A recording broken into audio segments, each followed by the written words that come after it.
and welcome to the All Around Natural Beauty RN channel, where I'm passionate about helping victims of all ages and all genders overcome the fear of facing the abuse to become survivors. Over here, we don't believe in doing moments of silence. We believe in doing moments of speaking where we speak out the names of victims and we speak out the names of the abusers. We have been coming together, making a community of people who are supporting victims to become survivors. But because we believe that, I believe that if you are a victim, it's not by your choice, and you can't control or help if someone is choosing to victimize you. However, if you are here, that means that you are in the position to overcome so you can become a survivor and have a testimony to help the people behind you.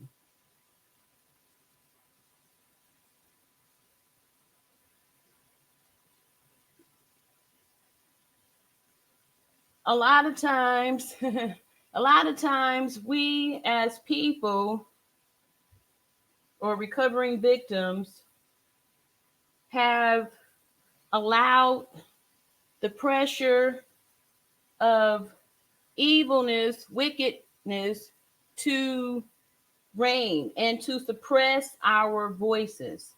But over here, we believe in supporting the truth, standing on the side of truth, and justice is what we are seeking.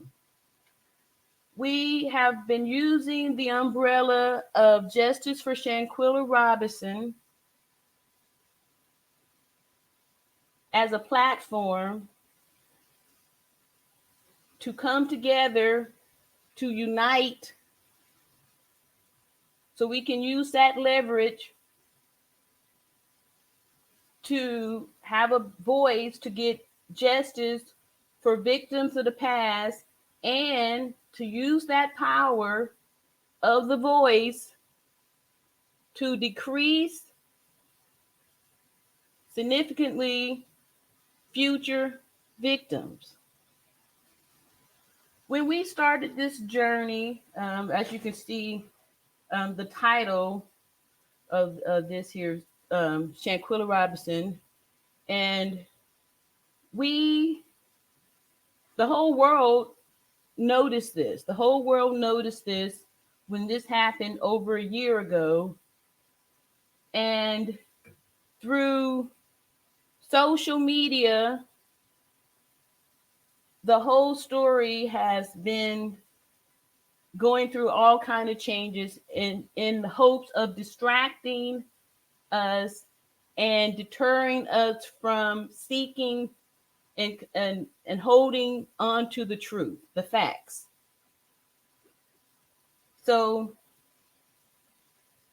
I want to pray. I feel like we have been allowing this whole wicked energy to stop us from lifting our voices, to keep us segregated and separated, so we are not all coming together to show the strength of truth. Truth.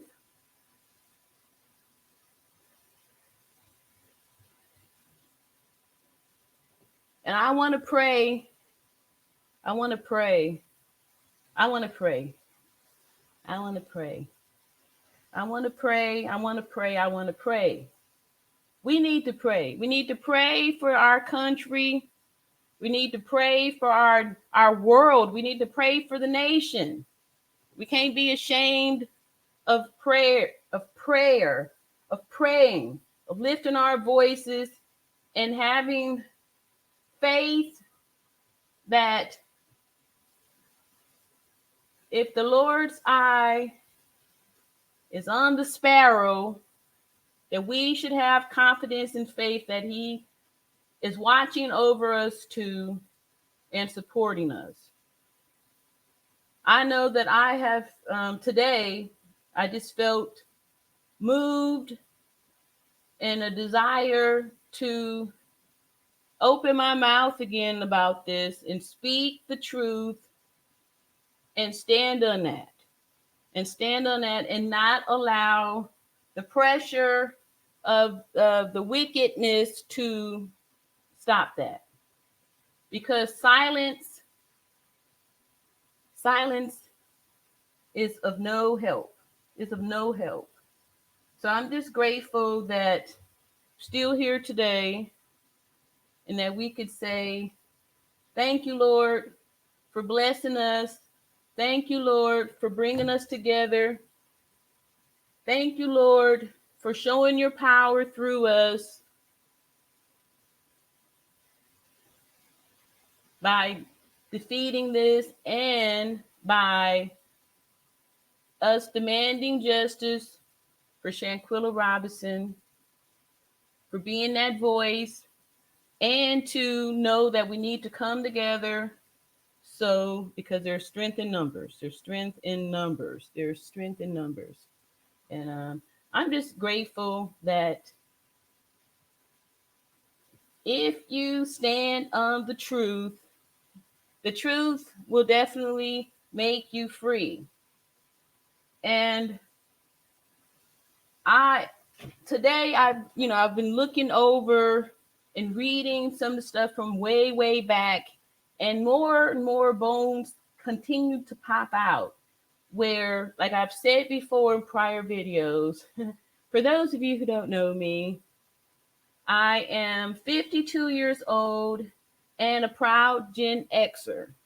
And the reason why I usually say that is because it makes a difference, because we Gen Xers were here before the internet and before social media has been out there grooming us and molding us and hurting us into believing in certain things, into forgetting about facts, and just accepting and believing what the people have been telling us. So I want to encourage us to keep up with history,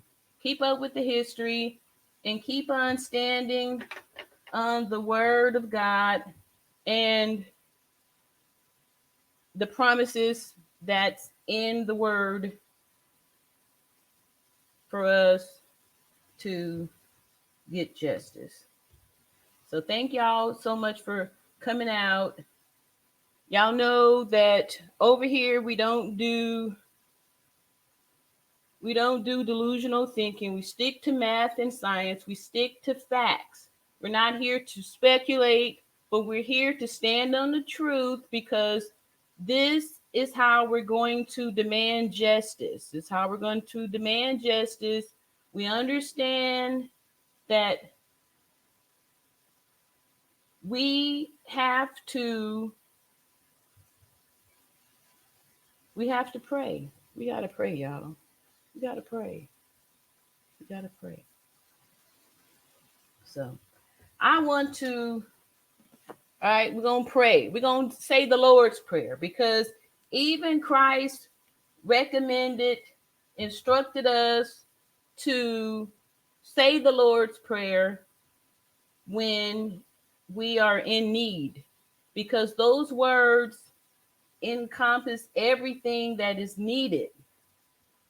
So, our Father, which art in heaven, hallowed be thy name.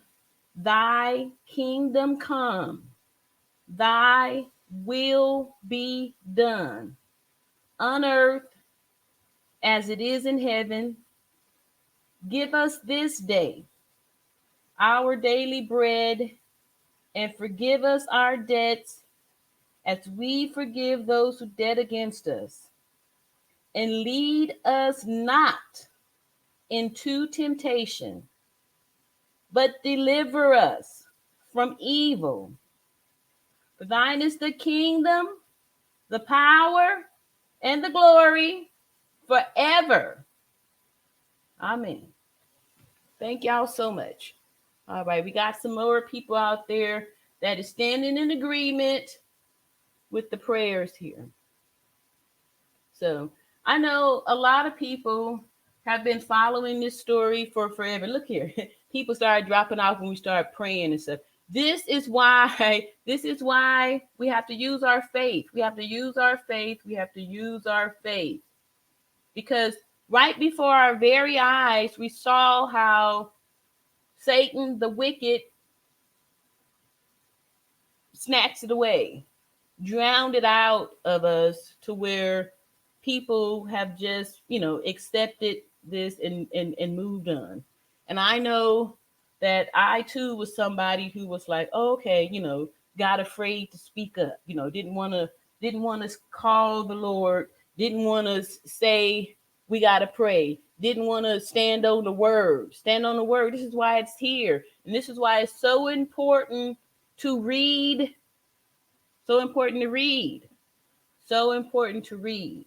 And two, there's strength in the prayers, and there's deliverance. And like I said, not I, but the word.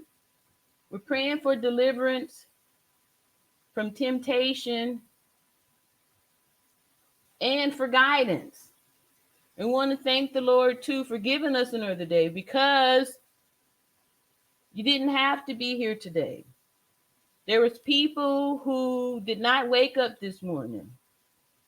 People who didn't wake up this morning. And that's why it's super important that we continue to fight for those who don't have a voice anymore. So what I wanted to do, like I said, today when I was looking over some stuff, it was like, boom, some obvious things kind of popped up in there. Thank y'all so much for everybody who's saying amen. And I appreciate y'all so much too. Again, I'm 52 years old, proud Gen Xer, proud mother of 3 adult children, 2 XY chromosomes, and 1 XX. Right? And these are also, this is also the word of God, the creation of man and woman. And all of us who are allowing the wicked to continue to progress and to silence the word of the Most High, we pray for strength of the voices of the people who are on the side of God, which is the truth, right? So the truth is the truth is the truth. And so I do thank God for the blessings and the covering of our chat here, and of the people who are seeking justice, because we know that if we hold our peace, if we hold our peace and let the Lord fight a battle, victory shall be mine. Anyway, I'm just excited to be somebody who is voicing that too, because I know that, in the recent past, I too was, quiet about, not wanting to mention God because of fear of offending somebody, right? And these things are also prophesied in the word of God, that these are the end times. So that's why it's super important that we follow this. We follow this because these are the answers. These are the answers here. Along the way, they have discouraged us from speaking about this case, from speaking about the facts. Along the way, people have been speaking out in favor of the offenders on the video, who we have seen with our own eyes taking the life of a human being. People are supporting and standing up for the wickedness. And that's why it's super important that people who have righteous intentions are standing together, standing together, standing together. So when this thing first happened, before the lies and the cover up, thank y'all so much for everybody saying amen. Thank you so much. When this thing first happened, before the lies and the cover ups started to come out, that's why I always say that the truth doesn't need explaining. The truth is the truth. It just is. And if you take your feelings out of it, it's not about how you feel. Facts and feelings are separate. They're totally two different things. And we have to be open enough and humble enough to be able to appreciate the truth and accept the truth, right? Regardless of our feelings and stuff. Thank you, Lord, for blessing me with the strength to speak out on this and give the glory, give the glory in advance, right? That's what they try to teach us, is to pray in advance for this whole thing. So um, tonight we're gonna talk. We're gonna talk, and we're gonna watch. We're gonna listen. We're gonna read, and we're going to continue to promote the truth and not get caught up in propaganda, not get caught up in gossip, not get caught up in stories.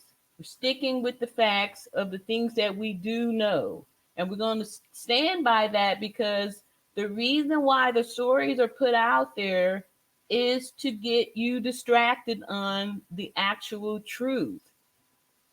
That's why it's done. That's why it's done, y'all. That's why it's important to stick to these facts.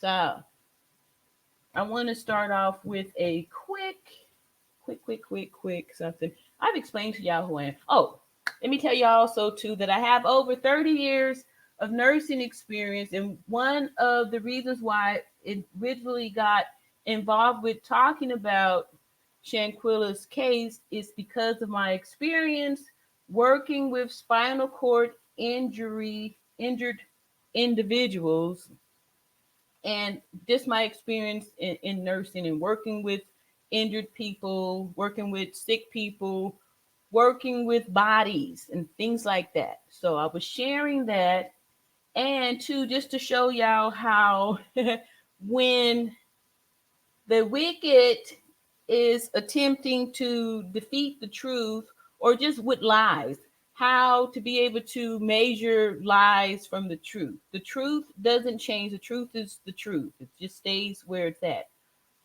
When people try to tell a lie to change your thoughts, all you have to do is go back to the truth. Go back to the truth, that's the foundation.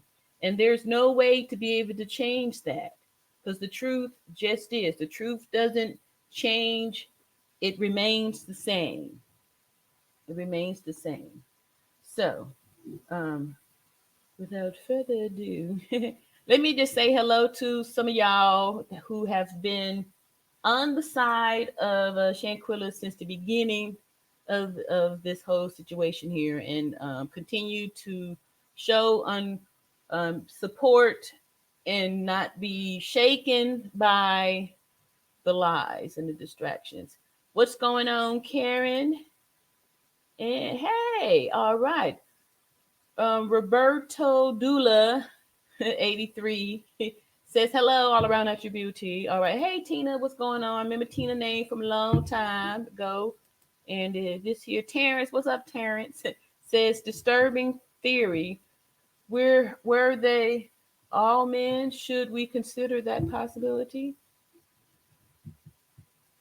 Well, I won't say they were all men because in the one video when they were doing the push-ups, right, we saw that Winter is an actual X chromosome because she had an arch in her back, and we saw that the other individual that they are saying is Dejanay did not.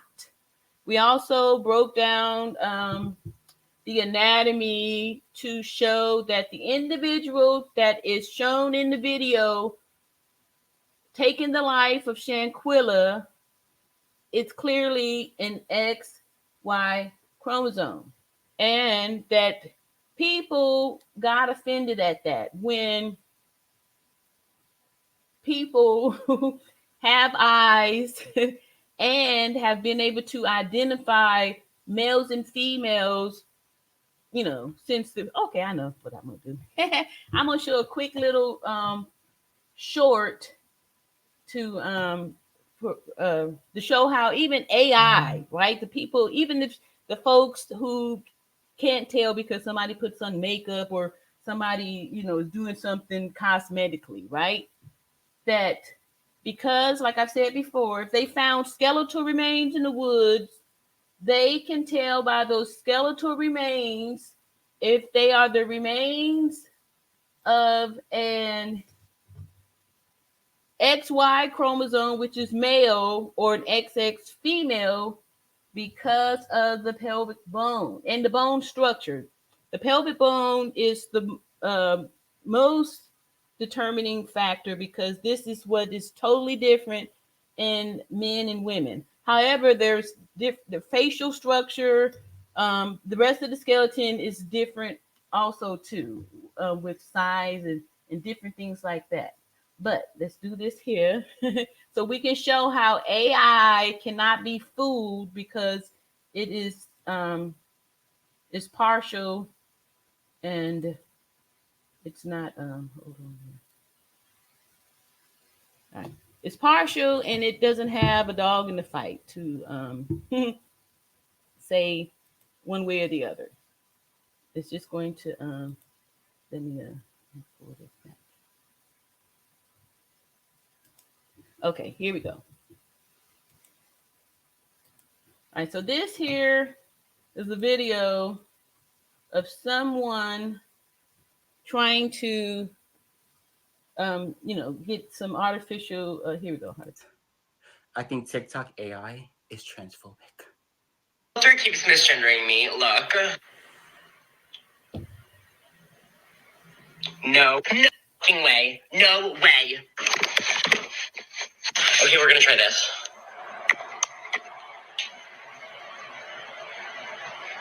Hell no. Oh my god, oh my god, oh my god, oh my god, oh my god. Okay, let's try again.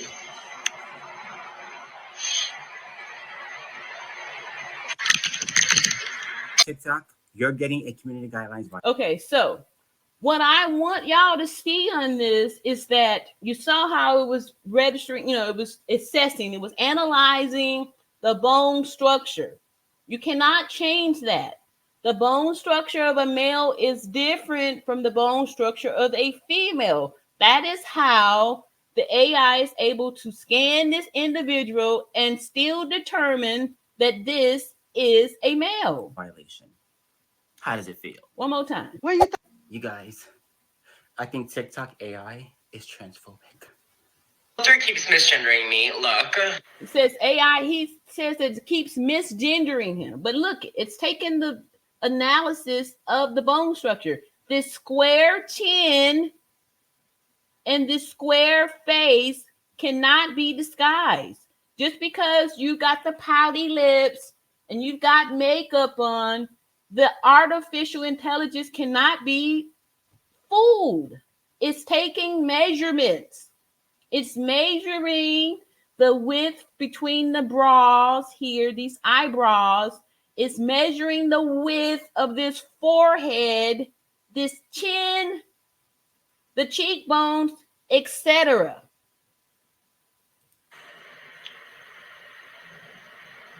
No fucking way. No way. Okay, we're gonna try this. You can fluff your hair as much as you would like to, However, the skeletal structure remains the same.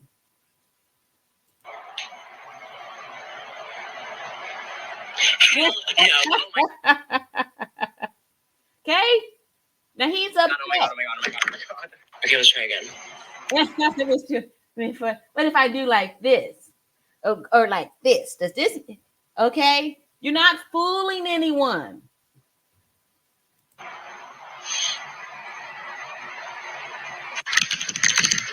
TikTok, you're getting a All Canadian right, so dialect. this person is throwing a tantrum because the AI is identifying this way. So, yes, disturbing theory, it's not a theory. These are facts. These are facts. And I've gone over it before in this channel where I did the still shots to be able to show you the length of the arms, the straight back, okay, to be able to show you the difference. So yes, definitely should consider it. And more people need to be open-minded and stop with all of these thoughts of delusion here. See here. Hey, Anisha says hello, our natural beauty.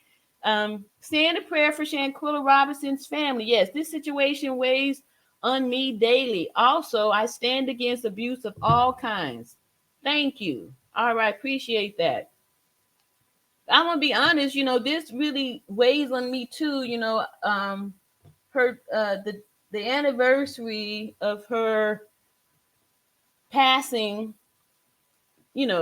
passed, and to see that here we are a year later, more than a year later, and no justice when we had the visual evidence there, the visual proof, and that people in society are okay with this. They're okay with allowing this to take place and allowing all this stuff to happen. And so yes, thank you for those prayers. And we need to keep voicing those prayers. Tina says the whole world stood still in hopes those monsters would be arrested by now. Exactly. I was looking back at on like I said, when this thing first got started, people were coming from all over the world, saying justice for Shanquella's, because it was so disturbing. It was like a reality check that this came about. So in a way, I'm grateful for social media being able to put all this out there so that people aren't able to get away with this kind of stuff. So I want to again go back to the beginning, because when this first came out in November, made us all aware of it and stuff like that. When the death certificate was accepted and the video was accepted, then all of a sudden they changed it up, and we had the FBI to say, oh, well, there's not enough evidence, right? And then we have been hearing recently that the JOD, the FBI, is not honest. Like there's some corruption in there, which obviously is true, because they were the ones that said that there was no evidence and to disregard a death certificate. And I had showed y'all, I'm going to go ahead and reread it again, the difference between a death certificate and an autopsy. The autopsy is a medical document, and the death certificate is the only official document that lists the person's cause of death. The death certificate is like a birth certificate. A person only has one birth certificate. There's only one birth certificate because you are only born once. The death certificate is a single document, the only official document that registers a person's death. You only die once, right? So, I'm gonna go back to this here video. We're gonna go through the timelines, and we're gonna show the connection between this Department of Justice, the corruption there, and how they, did a little smoke and mirror thing here to get people distracted and not believe. However, most of the people didn't buy it anyway, but they have still been actively trying to stop us from talking about it, and to stop us from bringing awareness to it. But this was so blatant that most people aren't accepting it. Most people are like, there's no way that we're just going to, oh well, and move on to the next thing, because we're too invested in this, because it really affected people in such a way that this kind of stuff just wasn't going to be able to happen. Let's see here. All right, so our first video, this is going to be pretty short too. But again, I want to show the dates. Show the date. Show the date of when it happened, and then we're gonna dissect it. Right? We're gonna take our time. We're going back to the original. So let's go over here. Let's share the screen. Oh, that's the wrong thing. Go to the original. Let's see here. All right, so what I want y'all to see here is the date. Okay, this ain't the one I want to show, but anyway, we'll go through it. This is dated November 22nd, 2022. Wow, it's almost a year ago. Tomorrow will make a year from this video. All right, so let's listen to what they're saying here. What happened to a Charlotte woman in Mexico continues right now to evolve tonight. And Queen City News does a deep dive on what the timeline of what happened and when. Well, Queen City News anchor Morgan Francis broke this story. She's live right here in the studio. All right, so Queen City News, I believe, is North Carolina. So they have been, would I say, biased, or I don't know. I'll think of a better word. With us tonight, Morgan, this story has captured the attention of just so many, and as I said, still evolving. Yeah, Alicia, it really is. As new information comes out, it puts into question other details we've learned in the wake of Shanquella Robinson's death. Tonight, we learned more about the timeline of events and the inconsistencies that need to be cleared up. Family says Shanquella Robinson arrived to their luxurious Ocean View home, Villa Linda 32, on October 28th. The guest list notes there were 7 people on the trip. Robinson called her mom to tell her a chef was cooking them dinner that night. I said, well, okay, I love you. Have a good night. And she talked to her the next day. We know at some point Robinson was violently assaulted by another woman inside the villa. Picture comparison with the villa's online photo gallery confirms the fight happened in the master suite. Wow. So even back then, a year ago, they confirmed where this attack took place. Multiple people watched the fight, encouraging Quella. Okay, here you go. Who was that asked about that quiz? Terrence. Look here, Terrence. Look at that. Look at that. Straight back. Look at this also. A male is going to stand with the weight on the back leg because he has a straight pelvis. A female will stand with the weight on the front leg because of this tilted pelvis, right? Pelvis is tilted because the baby is going to be held in there. So you can look at a person's walk and tell if that's a man or a woman by the way they walk. We walk differently. We move differently because of this skeleton. to fight back. Quilla, can you at least fight back? She says no before she's thrown to the ground and punched and kicked in the head and back of the neck. Investigative reporter Gerardo Zuniga. Wow. Okay, so here go this Gerardo dude that was involved in the beginning, calling him an investigative reporter. Let's see what they're saying. With Metro Polymix, shared the police report with Queen. We found out later that this was a fraudulent story that Gerardo was getting information on. And I have another video from a real Mexican journalist that came out before, who's going to throw some shed some light on some things. So let's finish this up. Queen City News. It says on October 29th at 2:13 p.m., the group called for a doctor, telling that doctor Robinson drank too much alcohol and they wanted to give her an IV. Okay, 2:13 p.m. All right, so remember that one letter that they Sue Ann Robinson had sent, and we read it off, the so-called interrogation or the statements that they had made. And so keep in mind these little timelines here, because we're going to compare notes at a later time. At 3:15 p.m., the doctor arrived and noted Robinson had a poor verbal response. Wait a minute. So it took the doctor a whole hour. Just pull this back a little bit.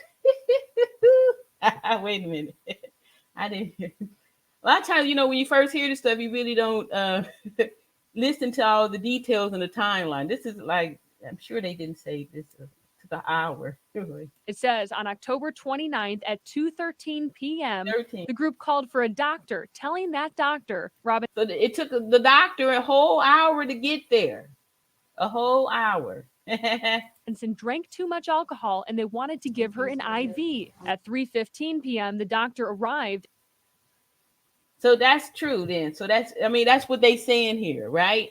A whole hour. I'm sorry, 58 minutes if you want to be precise. And noted Robinson had a poor verbal response in a drunken state. A poor verbal response, which again is fake. There's no verbal response with a broken neck. You're not talking because you need air in order to make sound. With stable vital signs and was dehydrated. Dr. Carolina B. And if a doctor had this as an assessment, there's no way that they're trying to treat. This is an emergency. A poor verbal response. This is not stable. This is not something where you stay at the house. This is call 911. This is an emergency. Beatriz Ornelias Gutierrez recommended they transfer Robinson to the hospital, but her friends And why didn't they talk more about this doctor? What happened to this here doctor? Carolina B. Didn't they even give a different name to? Wait a minute. Pull back just a wee bit more here. These names and dates have changed. Names, times, and dates have been very flexible here. Gutierrez recommended they transfer Robinson to the hospital, but her friends insisted they treat her on site. At 4:20, Robinson had a seizure, and that's when her friend. Wow. So a whole hour and 5 minutes later, the patient has a seizure. First of all, a doctor is not. What was Dr. What they say, Gutierrez? What was she doing for an entire hour and 5 minutes? What care was being rendered for a whole hour and 5 minutes?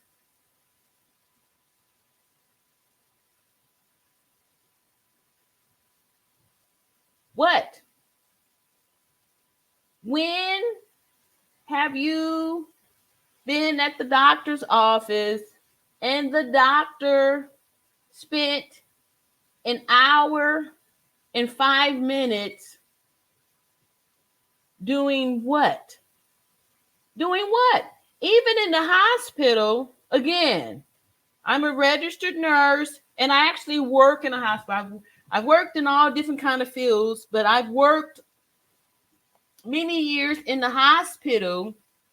And when the doctors make rounds, maybe at best, they're in there for 5 minutes. The doctor does not spend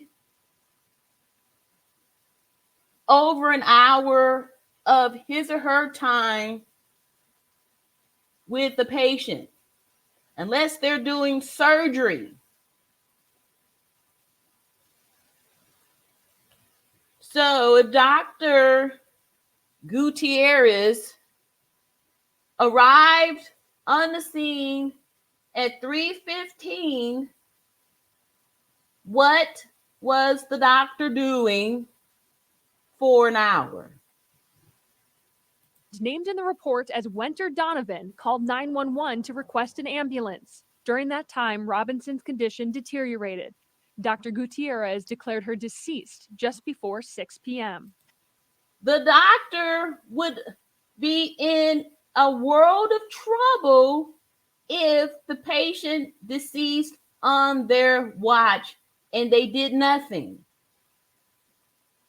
They did nothing. If the patient was not stable, the doctor would have called 911 to get the patient to a hospital where they can receive the appropriate care.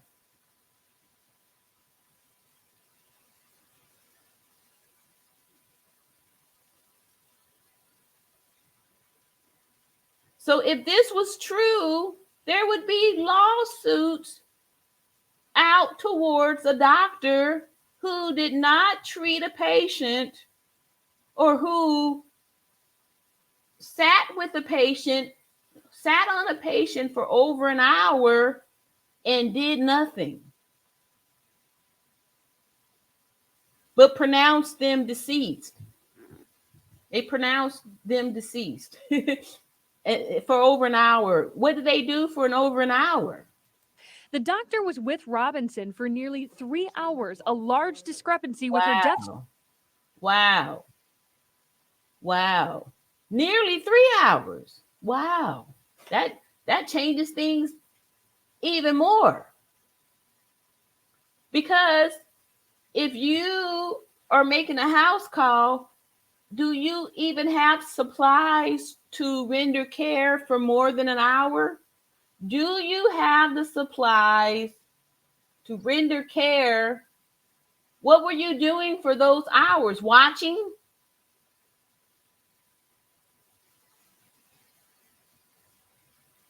What treatment was rendered for nearly 3 hours?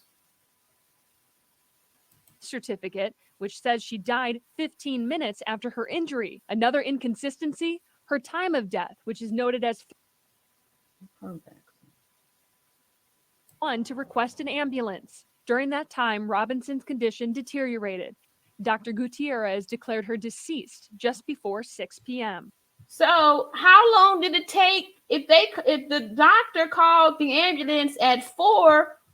What happened? Did it take them 2 hours to get there?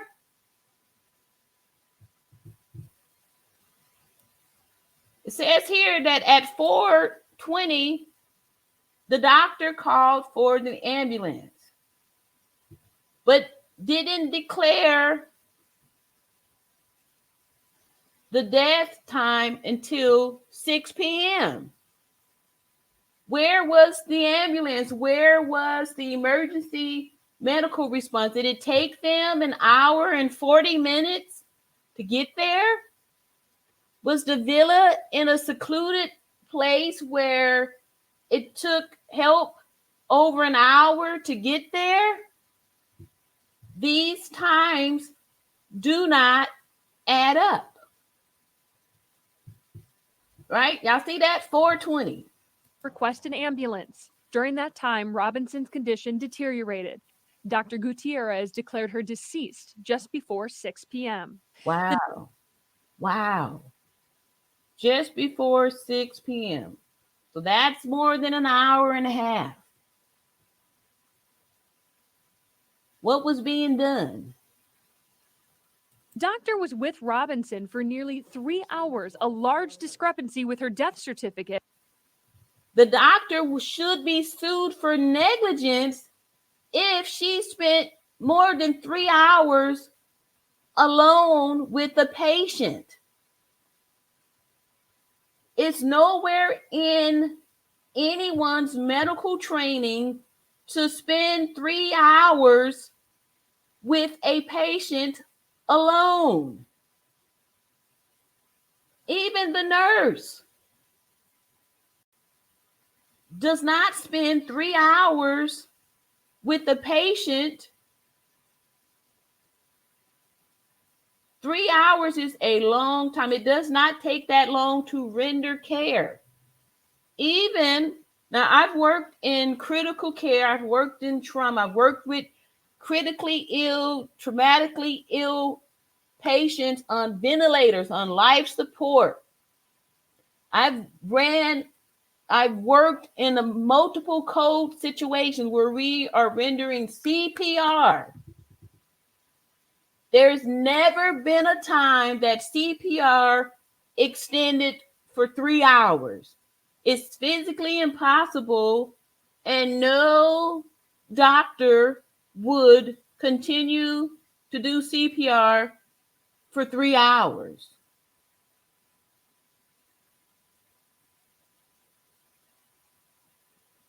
These are lies. These are lies. These are lies told by someone who is not in the medical field, because a medically trained person will know that that is a dry bologna sandwich. Which says she died 15 minutes after her injury. Another inconsistency, her time of death, which is noted as 3 p.m. on her death certificate and 6 p.m. in the police report. Police. All right, so a death certificate versus a police report. When have the police been able to declare a cause of death? When has that ever been in the police scope of practice to report a cause of death? So were called to the villa at 5 p.m., arrived at 5:25. They tell Queen City News friends also told officers Robinson had alcohol poisoning, something they say they knew was false when her autopsy came back. So, where's the doctor at in all this? How are they telling the police? And why are the police there on a medical call? Why are the police there? Let's go back a little bit more. Let's go back. Listen. All right. Look how they're trying to show the IV back up here. Okay. So why would the doctor have IV products come into a house call? Why? This is emergency situation here. This is not part of your doctor kit. This ain't part of it. All right. So, and two, this would not last for 3 hours. This is 500 milliliters. This is a half a liter. This would be infused in a few minutes. This would, this would not take 3 hours to infuse, especially if the person is supposedly dehydrated. This would be ordered as a bolus. A bolus is a quick, rapid infusion, and is usually 1,000, right? This is a little bitty tiny bag. I'm sure this is just props, but anyway, I'm sure the doctor is not walking around with IV fluids in their bag. All right, let's go back here and listen to these lies. During that time, Robinson's condition deteriorated. Dr. Gutierrez declared her deceased just before 6 p.m. Right. So what the hell was Dr. Gutierrez doing if she arrived at 3?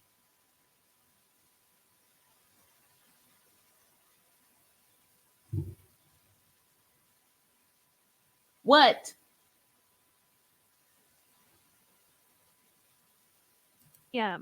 The doctor was with Robinson for nearly 3 hours, a large discrepancy with her death certificate, which says she died 15 minutes after her injury. Another inconsistency, her time of death, which is noted as 3 p.m. on her death certificate and 6 p.m. in the police report. Police who were called to the villa at 5 p.m. arrived. All right, so if the police were called at 5 p.m., that's before Shanquella passed, according to the doctor. If the doctor didn't pronounce until 6, and the police, why were the police called?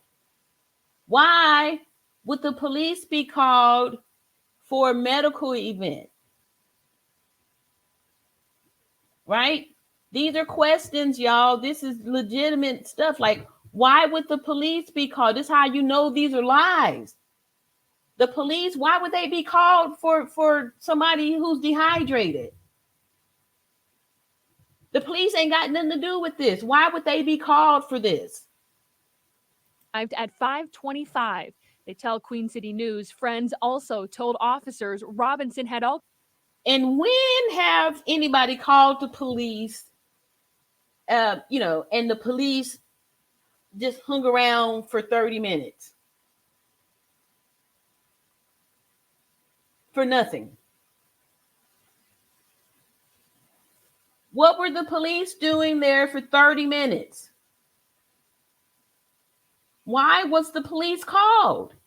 Who called the police? Alcohol poisoning, something they say they knew was false when her autopsy came back. On November 9th, Robinson's mother, frustrated and seeking the truth.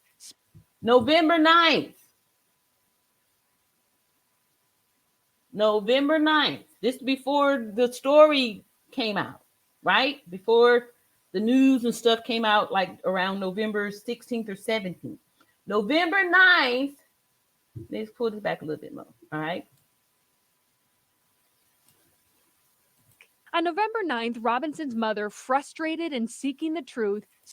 Why was her mother frustrated on November 9th and seeking the truth? Speaks to Queen City News, telling us she doesn't believe the story her daughter died of alcohol poisoning, something her so-called friends were also telling the family. On November 10th, Robinson's body arrived back home to family along with her death certificate, which listed her cause of death, a severe spinal cord injury and atlas luxation, which is instability in the top vertebrae in the neck. It indicated to family she had been beaten. On November 16th, only after news agencies pressed Mexican authorities on the suspicious death did they share a press release stating they were investigating the death of a woman at Fundadores Beach Club. Wow. 2 days later, November 18th, the FBI announced it had launched an investigation into Robinson's death. Okay. Wow. So if the FBI didn't launch the investigation until the 18th, look at here.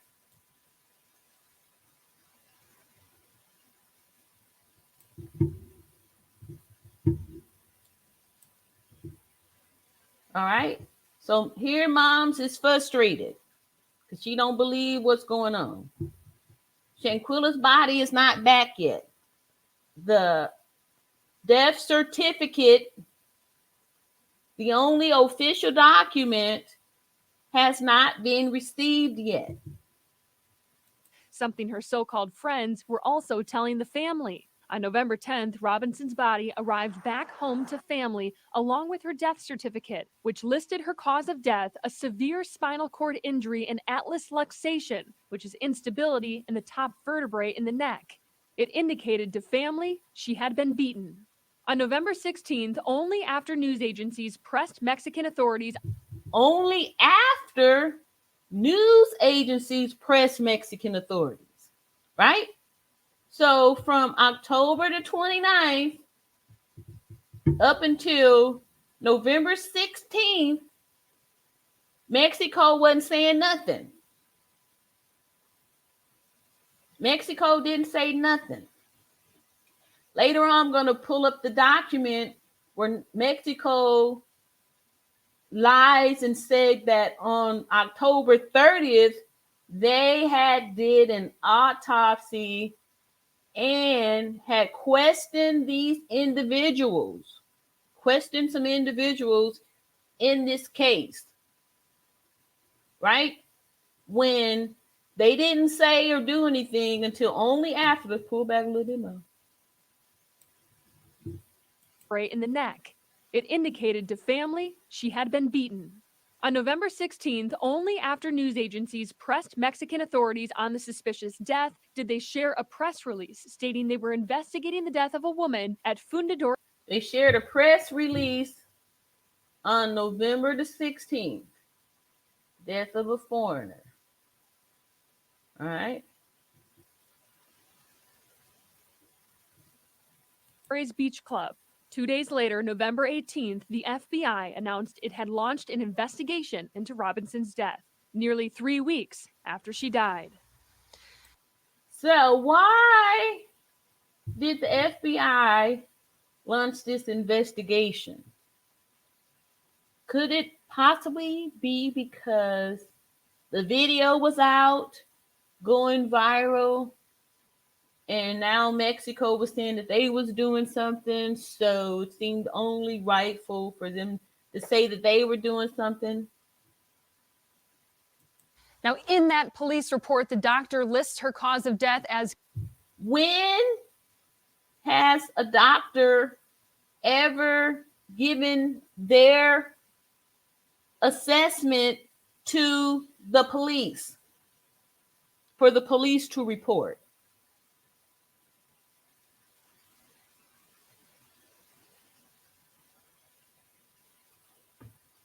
These people are saying this stuff and not even realizing how ridiculous this sounds.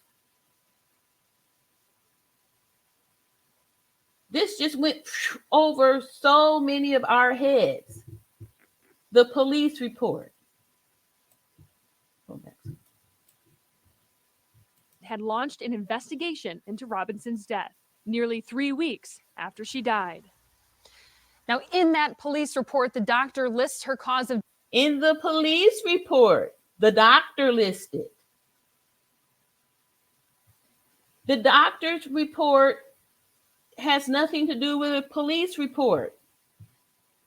Death as cardiac arrest, not a severe spine injury. One thing that's remained consistent is that aside from statements made from friends, there's no mention of alcohol in Robinson's body or as a cause of death. Brian. Well, the story of what happened. That was it. But in that little short time, and again, that came out November the 22nd of 22. This timeline thing here, right? And then after we tore apart the story of the doctor, we didn't hear any more about the doctor. Because if that's not negligence, that's negligence. You just watched the person. In 3 hours, she could have been hooked up on a ventilator. She could have been in the hospital receiving care. Because we have brought, bodies back and stuff like that. We had the people on these ventilators, once you get them hooked up on there, we can pump you full of drugs.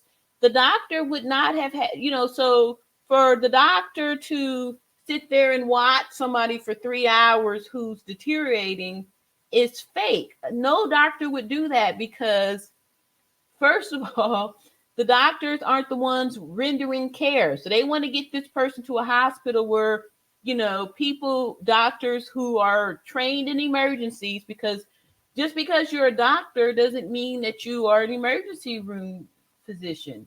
Doesn't mean that you're a surgeon. There's specialties. A regular doctor is not going to want to be responsible for CPR because they don't do it. Not like they do CPR all of the time. Just like in the hospital, and like I said, I've worked in multiple different settings. I've worked in the hospital as a critical care nurse where if someone is having a problem in the hospital, The nurses on the floor is going to start the CPR. However, they are calling the code, and then there's going to be a team of nurses who are trained in doing CPR and giving the medications for CPR to come respond, because the nurses on the regular floors, that's not what they do all the time. Not saying that they don't know how to do CPR, but it's not something they do all the time. Just like I never worked in the burn unit, so I don't feel comfortable working with the burn patients because that's not my specialty. No doctor is going to be like, yeah, I'm just going to hang out here with a patient for 3 hours with no nurse to support, right? Because doctors don't work alone. They need to direct people to do things for them. You do this, you do that, and they are monitoring stuff. There's no monitor, so doctor has no way of knowing what's going on. There's never a time that a doctor is going to spend 3 hours, over 3 hours with a patient outside of a medical setting. That's a lie. Those are lies. All right, those are lies. So let me see here. I have we're going back to the beginning. Okay, here's the one I was telling you about earlier. This here. All right. All right. So we saw this one here. They was talking about this Geraldo Zwinga dude. All right. So this here is a video from, let's see here. All right. So let's see here. This is dated November the 18th. Okay. So this is November the 18th. It says FBI investigating mysterious death in Mexico. Cabo journalist weighs in. A Cabo journalist weighs in. All right, let's hear what this Cabo journalist is weighing in as of November the 18th. Tonight that has gripped the nation and beyond. The family searches for answers after a Charlotte woman dies while on vacation in Mexico with friends. Tonight, Queen City News has confirmed the FBI Charlotte field office has opened an investigation. Wow. All right. So this is already, now that we thinking back on it, Charlotte must have something against this justice and getting justice for Shanquella, because they had this information back then, November 18th of 2022. And into the case, Queen City News anchor Morgan Francis broke this tragic story and has the latest on the investigation tonight. Well, Brian, we now know 2 agencies are investigating Shanquella Robinson's death nearly 3 weeks after she passed. As her family prepares to lay her to rest tomorrow, they're grateful the national coverage of her mysterious death in Mexico has now given them hope they'll get the answers they so desperately seek. It's the latest in a story that's been unraveling from the start. The FBI Charlotte field office confirms with Queen City News it's opened an investigation into Shanquella Robinson's death in Cabo San Lucas. The announcement comes just over a week after we made multiple inquiries into this. Wow. So this is a week, and she said that the news people made multiple inquiries. So that means that they just was brushing it under the carpet. But because it was blowing up on social media, it was like, oh, okay, let's say this kind of stuff, right? We say something. The suspicious circumstances surrounding her death. They said she wasn't feeling well. She had alcohol poisoning. Right, so that's November 9th. Right, this goes back to substantiate the story, first video that we just saw, where they said Mama was saying, hey, on November 9th, this here, some baloney stuff. They couldn't get a pulse. Some on the trip told Robinson's family and police in Mexico that she had alcohol poisoning. Police learned that was a lie. So why does the police know anything about this alcohol poison? It's not even in their scope. This is the clue here, y'all. The police have nothing to do with anybody's cause of death or any type of medical issues. Why were the police involved? When the autopsy came back saying she died from a severe spinal cord injury and atlas luxation, which is instability in the top vertebrae. Then video from inside the villa came out on Wednesday. showing someone violently assault Robinson, who was naked and audibly refuses to fight back. Quilla, can you at least fight back? I work in Los Cabos. All right. He said he works in Los Cabos. Let's see what this man got to say.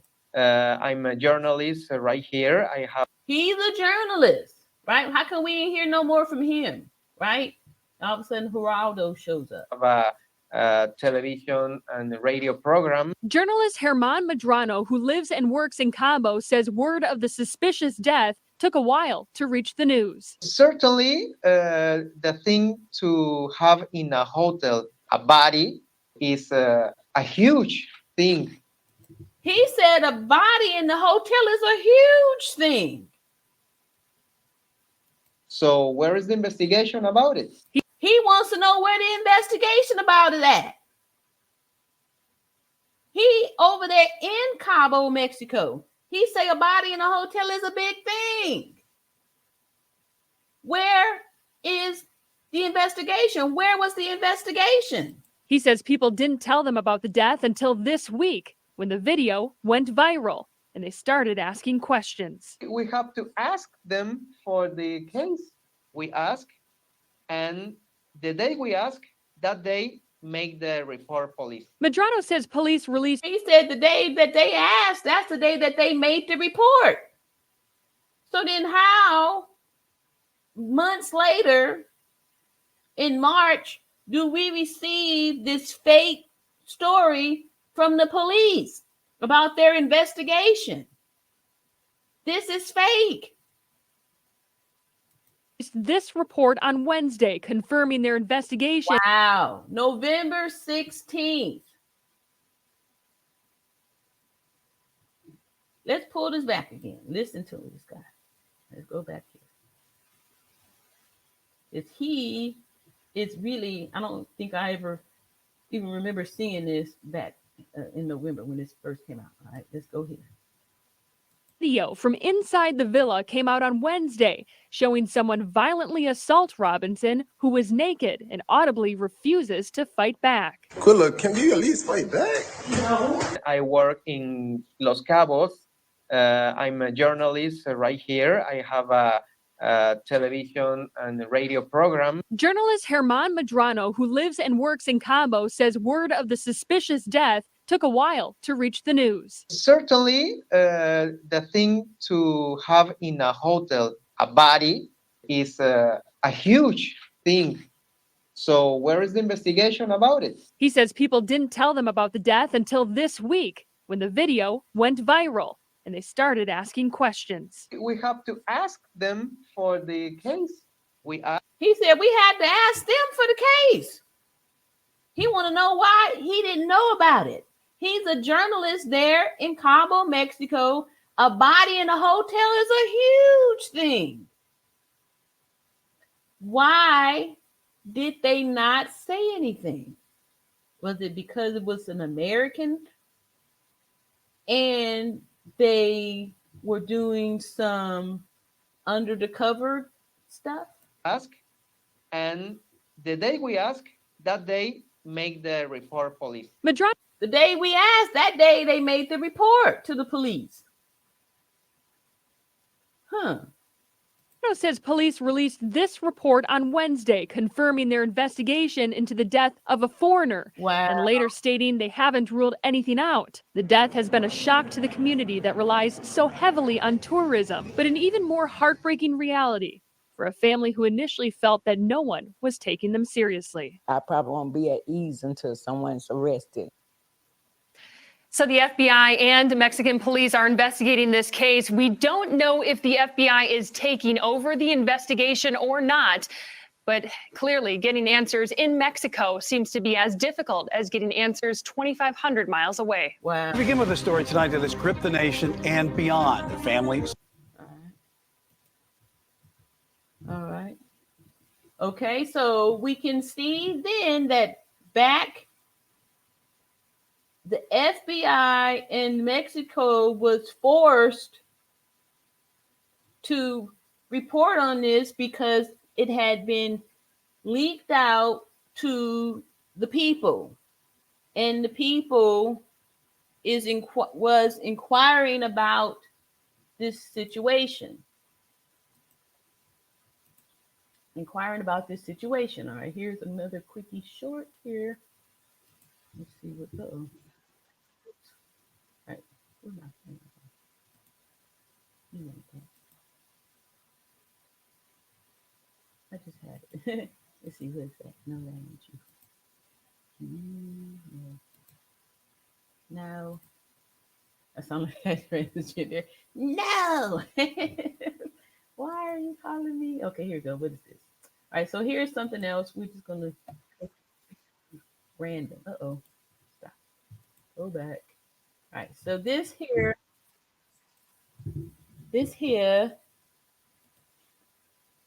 is another story. So a lot of the times, most of the time, oftentimes you can believe the first story because the original story, the initial story is just the truth, right? It's before they had time to think about different stories to tell, right? So this here is November the 25th. Let's see if the story has changed in any way since what we heard that came out on the 17th. We start with the latest in the death investigation of a Charlotte woman in Mexico. The state attorney general's office of Baja California Sur has filed charges in the killing of Shanquella Robinson. The agency also says the extradition process is now starting. Robinson died while on vacation with a group of friends in Cabo last month. WCNC Charlotte's Jesse Pierre spoke to an attorney about these charges. The charge is for a femicide, which is the killing of a woman. Now, in the U.S., that would be equivalent to a homicide, and it could mean anywhere from 40 to 60 years behind bars. The attorney I spoke to says more charges could be filed in Mexico, but also here in the U.S. More charges can be filed in Mexico, but also here in the U.S. So back in November, multiple news stories were coming out saying that the U.S. can do something, that the U.S. could file charges, the U.S. could prosecute, the U.S. could do something. Then we fast forward 5 months later, and they say there's nothing that they could do. Any role that anybody played, they are likely to have to deal with some level of prosecution in Mexico as it relates to this, or potentially in the States, again, if any of those crimes happen on American soil. Shanquella Robinson died after suffering a broken neck and severe spinal cord injury in. So, back in November, when the story first came out, this death certificate stood. It stood with the cause of death being severe spinal cord injury and atlas luxation. So, why would they expect us to believe 5 months later that there is no evidence of this cause of death that is listed here?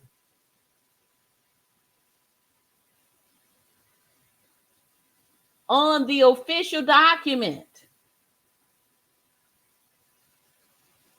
Cabo last month, according to her death certificate. Attorney James Exum says, despite various accounts of her death, that is the most reliable. The attorney states that the death certificate is the most reliable. With the medical side, and I do homicides, that's what you can rely on more than anything else, because that's just science. Okay, did y'all hear that? The medical is just science. The state attorney general's office of Baja California Sur opened the femicide case against the person allegedly responsible for killing Robinson. Uh-oh. Let's see here. All right. Look there. This is in Spanish, right? Look at there. In Spanish. On November the 24th, they opened their investigation for the femicide. November 24th, that's right there. 24th day, November day 2022, right? All this here is in Spanish. Victim, group of 6 amigos. All right, look at there. Killing Robinson. The agency filed an arrest warrant and extradition procedures to be carried out. That type of offense that the person faces between 40 years minimum, 60 years maximum. The investigation remains open as the agency works to identify anyone else involved in her death. Exum says more people could be prosecuted. The fact that they left Mexico under the guise that she died from alcohol poisoning, and it's clear that it's not that, then once you've left Mexico and come here, that could be an issue because, you know, you can do it by commission or omission. He adds any false statements made could be seen as obstruction of justice. The FBI Charlotte field office also opened its own investigation. So if there's evidence that there was some plan before they got to Mexico, yeah, that would be a problem once you're. All right. So he said if there's evidence that this was planned before they got to Mexico, it's a problem. Right? So when we watch the videos, we could back on U.S. soil to the extent that there's an investigation here and you lie about it, you conceal things, you try to run, those could all be things that create charges against you here. I reached out to the U.S. Department of Homeland Security on extradition efforts and have not heard back yet. Wow. In South. So they've just been avoiding people, avoiding the American public, right? This is back in, like I said, November when all this stuff was taking place. So my question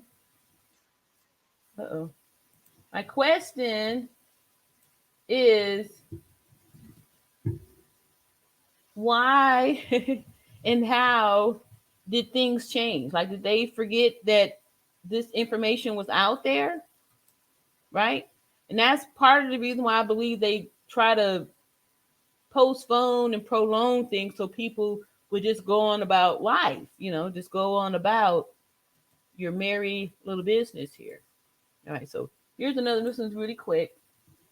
Let's see, this here is dated, okay, November 18th. I really like the fresh ones that came out right after the whole thing went down. All right, so this here is FBI Charlotte's field office launches investigation into Shanquella Robinson's death. Now, this was November the 18th, right? So if they just launched their investigation on the 18th, how did they come out with autopsy results in April? Why did they wait 5 months to, you know, submit these results, right?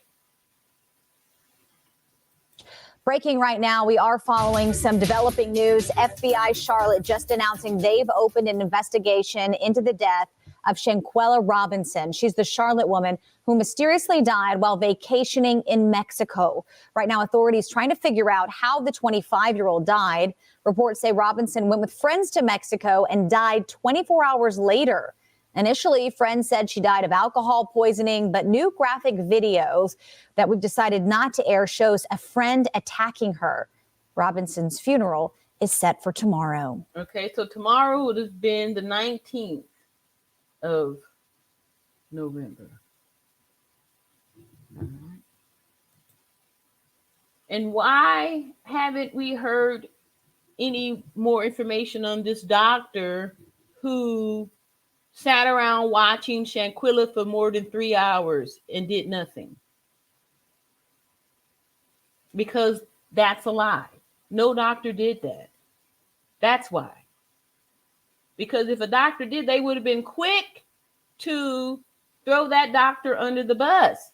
These are lies. These are made up individuals. There's no way that a doctor sat around for 3 hours.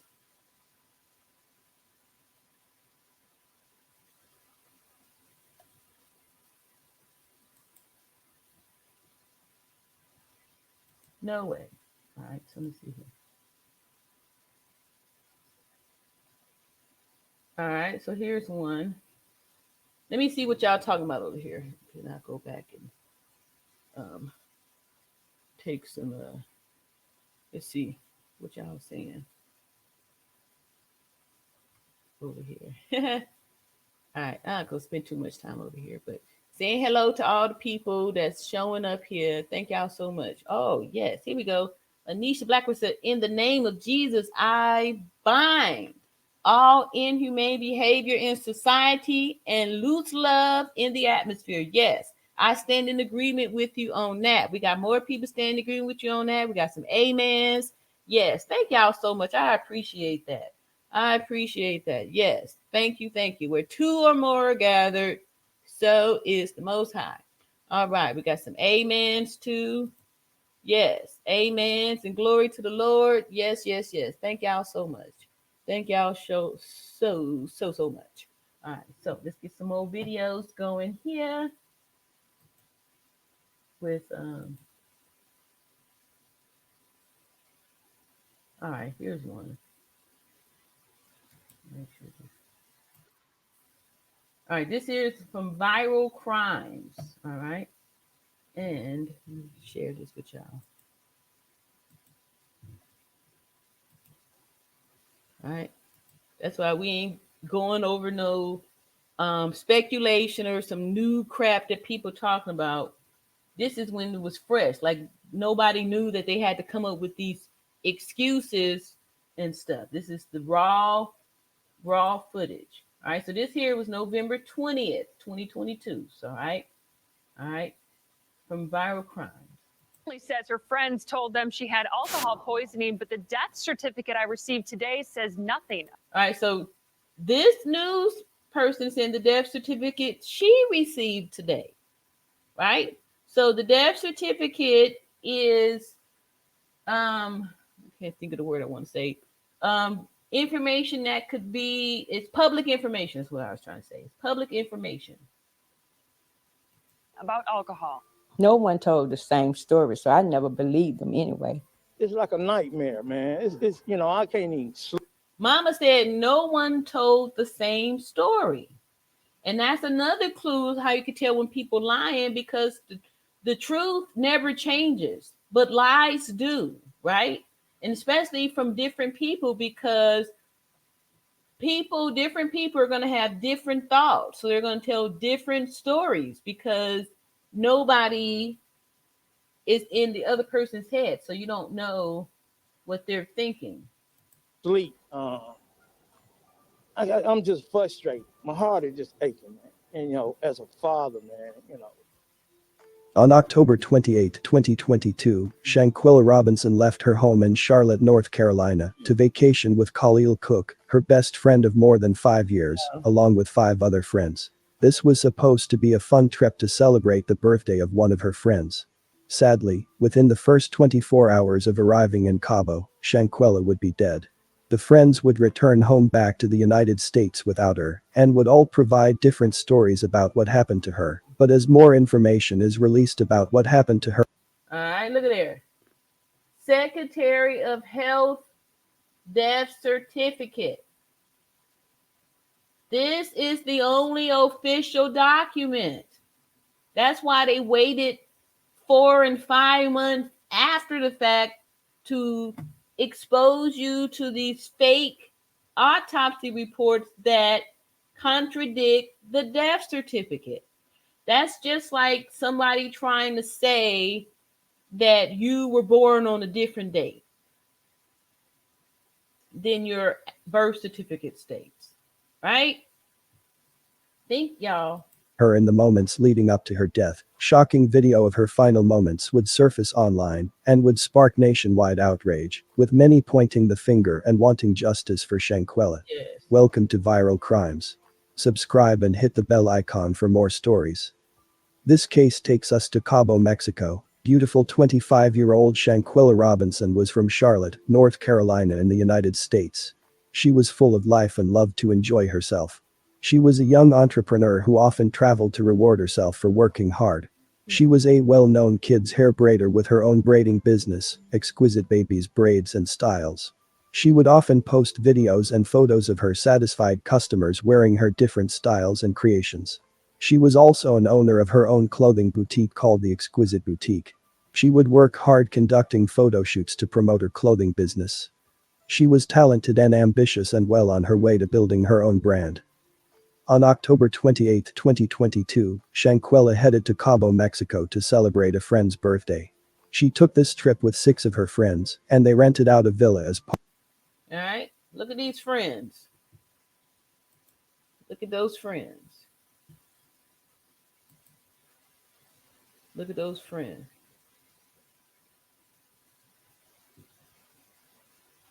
Part of the birthday festivities. Shanquella spoke to her mother, Salamandra Robinson, the Friday when she arrived in Cabo and told her that she was having dinner. Sadly, this would be the last time her mother would ever speak to her again. On Saturday evening, Shanquella's friends called her mother Salamandra and told her that Shanquella wasn't feeling well and they were going to call a doctor. They told her that Shanquella drank too much alcohol and had alcohol poisoning. She would later pass away. Following her death, her friend of 5 years, Khalil, would call her parents, her mother Salamandra and her father Bernard, and inform them that she died of alcohol poisoning. The parents were skeptical about what they were being told, and the friends were providing different stories about what happened. The friends returned back to their homes in North Carolina without Shanquella, whose body was finally recovered by her family nearly 2 weeks later after she died on October 29. The friends stuck with their story that Shanquella died from alcohol poisoning. Shanquella's family notified the FBI about their daughter's unexplained death. They found out that her daughter sustained a So if Shanquella's family found out about this on November 10th, why did it take the FBI 8 days before they opened an investigation on November 18th?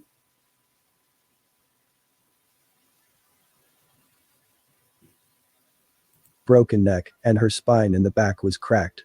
According to the autopsy report, she had no alcohol or drugs in her system. And this is not an autopsy report. This is a death certificate. Death certificate and autopsies are two different things. After this video, I want to read the difference between the death certificate and autopsy report. As the news of her death began circulating on the internet, a video surfaced online and went viral. The video showed Shanquella being viciously beaten by one of her friends before she died. On camera, a lady can be seen beating up a nude Shanquella Robinson. The victim's friend stayed in the room and videotaped the vicious assault on their phones. After Robinson fell to the ground, the woman pounded her fists on Robinson's head. In the footage, a guy can be heard encouraging the attacker while another man is heard saying, "At least fight back." To which Shanquella responded, "No." The identities of the 6 friends who accompanied Shanquella on the trip have surfaced online after the video went viral. Khalil Cook, Shanquella's best friend for 5 years, Wow. Winter Donovan, Elise Oh, did y'all see that arch in her back? The video went viral. Khalil Cook, Shanquella's best friend for 5 years, Winter Donovan. All right, look at her. This is a female. See where the hand placement is at? Right in the small of the back. There's an arch right there. See that arch? This is a real woman. Elise Hyatt, Dejanay Jackson, Uh-oh. I was about to show that square chin. Malik Dyer, and Nazir Wiggins' innocence has been questioned by numerous people online. The 6 were said to have deleted their social media accounts and have turned off their phones. Social media posts called for the friends to be arrested and charged for their alleged roles in Shanquella's death. People have reported that the girl in the video assaulting Shanquella is Dejanay Jackson, although the official This is what we need to do. Put this face through the AI. So everybody got doubts. Put it through the AI. So we can, let me just real quick. All right. Pause that right there. All right. Here we go. Do this real quick.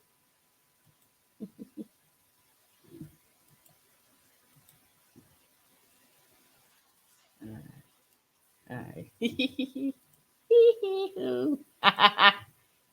Okay, wait a minute. Here we go. All right. We should take that photo and stick it through this TikTok here AI. AI is transphobic. Filter keeps misgendering me. Look. No. No fucking way. No. AI is gonna tell us right then and there, so y'all won't think it's just me. AI is doing measurements, math and science, baby. Way. Okay, we're gonna try this.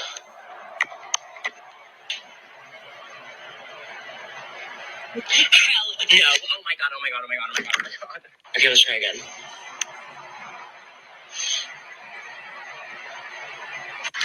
Now, AI is assessing the measurements.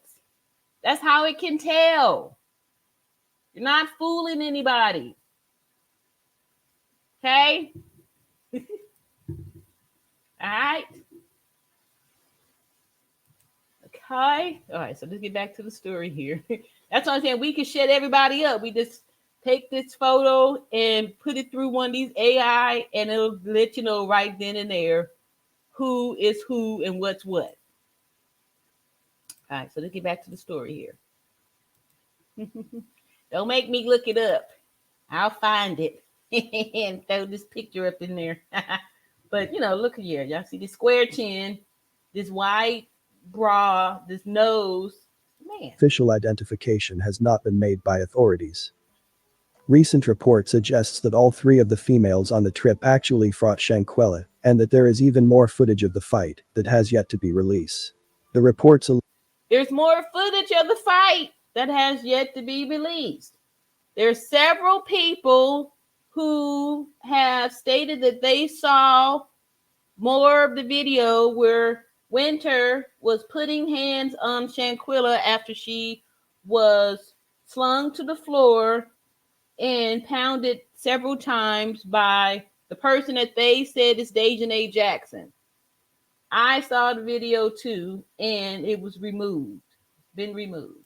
allege that Elise Hyde is the girl who leaked the video. It is claimed that a reason for leaking the video is because the blame was being placed on everyone, and she wanted to show that Dejanay Jackson, the girl that was shown assaulting Shanquella in the video, was the one fighting her.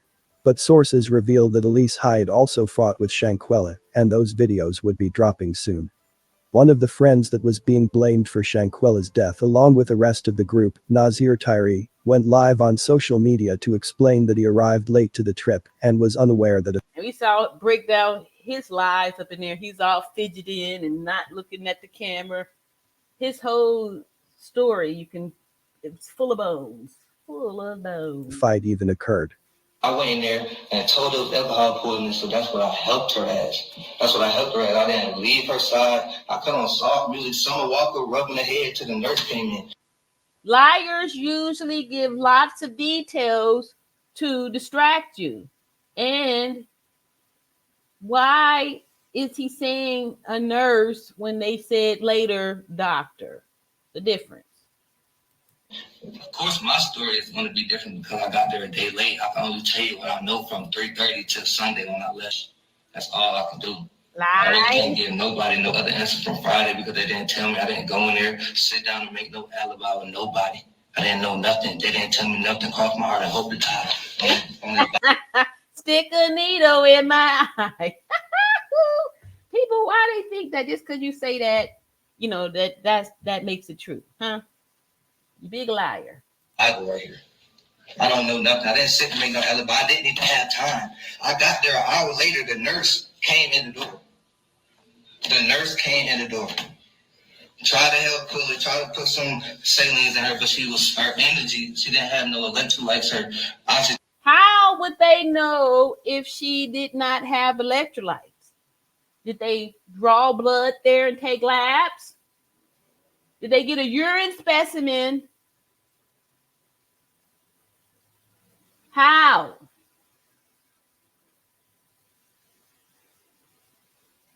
We can assume that a person is dehydrated but we can't treat them until we rule it out with labs. Labs have to be taken before you can come up with a plan of care, to come up with the treatment. How did they know that Shanquella was dehydrated and lacking electrolytes? Please, someone explain that to me. A nurse of 30 years. How? The gym was low, so she couldn't find me. But y'all don't understand what I went through. Y'all don't understand. Y'all won't understand. We showed so y'all keep posting my address and all that. Y'all have fun. Y'all have fun. Y'all know y'all hurt me. I said, I'm not hurting me. I'm not bothered by this. Because I know the truth. Me and God know the truth. Shanquella's dad was interviewed and gave his opinion about what Nazir posted in his lengthy video. Did you watch any of Nazir's videos?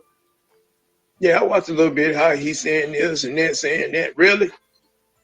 Really?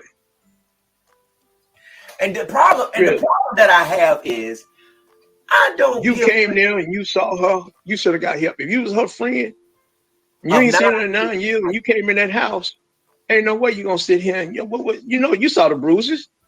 You saw the bruises. You came in the house. You want to sit there and say you played music and rub her head, and then she took a last breath. You left. You saw the music. I mean, come on, man, really? Yeah. You should have came in that house. Hey, y'all ain't going nowhere. Y'all stand down here. Y'all stand down here. Y'all not going back. Y'all not back going to the United States. Exactly. He should I have didn't came in here and saw these bruises. Y'all didn't hurt this girl. No. News of the suspicious death and lack of arrests was shared widely on social media, leading to the hashtag Justice for Shanquella on Twitter, which raised the profile of the case. Bernard Robinson is begging for answers about how his daughter, Shanquella, died last month in Cabo. I just want some truth, because this don't even add up right. He says he and his wife were told Shanquella died of alcohol poisoning, but the autopsy says she died due to... Now they keep switching the words up like that, and this is probably on purpose to keep people confused. This is not an autopsy. This is a death certificate. It states it right up there. Death certificate. injuries to the spinal cord and neck. A video has now also surfaced showing someone attacking Shanquella. And showing Shanquella receiving the injuries listed on the death certificate. We can match up the injuries from the death certificate to the video. Through the grace of God, I think I'm gonna get to the bottom of it, sir. God not gonna fail. It's gonna come out. It's gonna come out. Many people weighed in on the tragic death of Shanquella online, with many, including some celebrities, voicing their outrage at this senseless tragedy.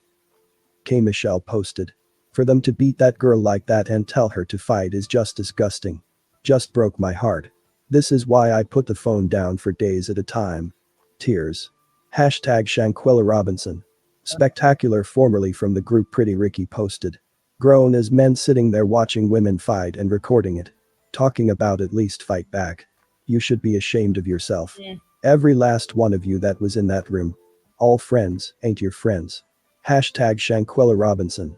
The sensual psychic posted, "Shanquella was murdered by Dejanay Jackson and their friends just watched. How can anyone just watch their friend who is naked and drunk be beat so badly she's killed? She even said she couldn't fight back." Hashtag Justice for Shanquella Robinson. Justice for Shanquella.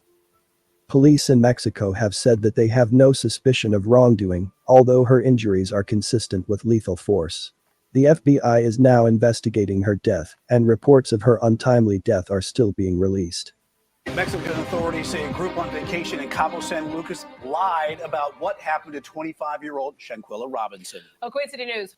When have the police or the authorities taken the word of witnesses on something like this? Are the police that stupid where they can look at a person with obvious injuries and take the word of the individuals there? with no investigation, no nothing. All right, more lies. And then why? Okay, so what was the date on this again? This here was November the 20th. Okay, so where's the talk about the doctor, right? They still keep talking about the police. And the police don't have the training nor the authority to determine a cause of death. First brought you the story about Shanquella Robinson's mysterious death last week. And for the first time tonight, police investigating the case now telling us what they have discovered. Anchor Morgan Francis has been on this story from the beginning and joins us now live in the studio. Morgan, you spoke with that officer just this afternoon. Yeah, Brian and Alicia, I did. And we learned that friends not only told the family that Shanquella Robinson had alcohol poisoning, but they also told that to police. Today, authorities told me that statement was a lie. Tonight, we also spoke with an international attorney who has experience with criminal investigations in other countries about how this process might play out. Thursday, Mexican authorities told Queen City News Shanquella Robinson's friends lied to them about what happened to her prior to her untimely death on October 29th. An officer investigating the case says they interviewed two friends at the villa in Cabo who said Shanquella Robinson had alcohol poisoning. The same story her family says they told them. They said she wasn't feeling well. She had alcohol poison. They couldn't get a pulse. It wasn't until her autopsy came back that Mexican police discovered she had a severe spinal cord injury and atlas luxation, which is instability in the uppermost vertebrae. For that reason, their investigation is still open, and they're looking into her death. There's a huge financial incentive to keep Cabo open and to keep people feeling safe.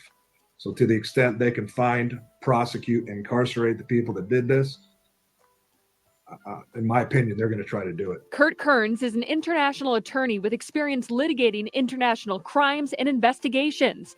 Some of what he has to say might not be the most promising news. It's a sovereign state. So that's the first misunderstanding a lot of people have, is that, hey, man, if I'm an American and I'm in trouble somewhere, boy, they'll come to my rescue. And the reality is, not unless there's a really big interest internationally in coming to your rescue, because they will not upset international relations with a sovereign nation.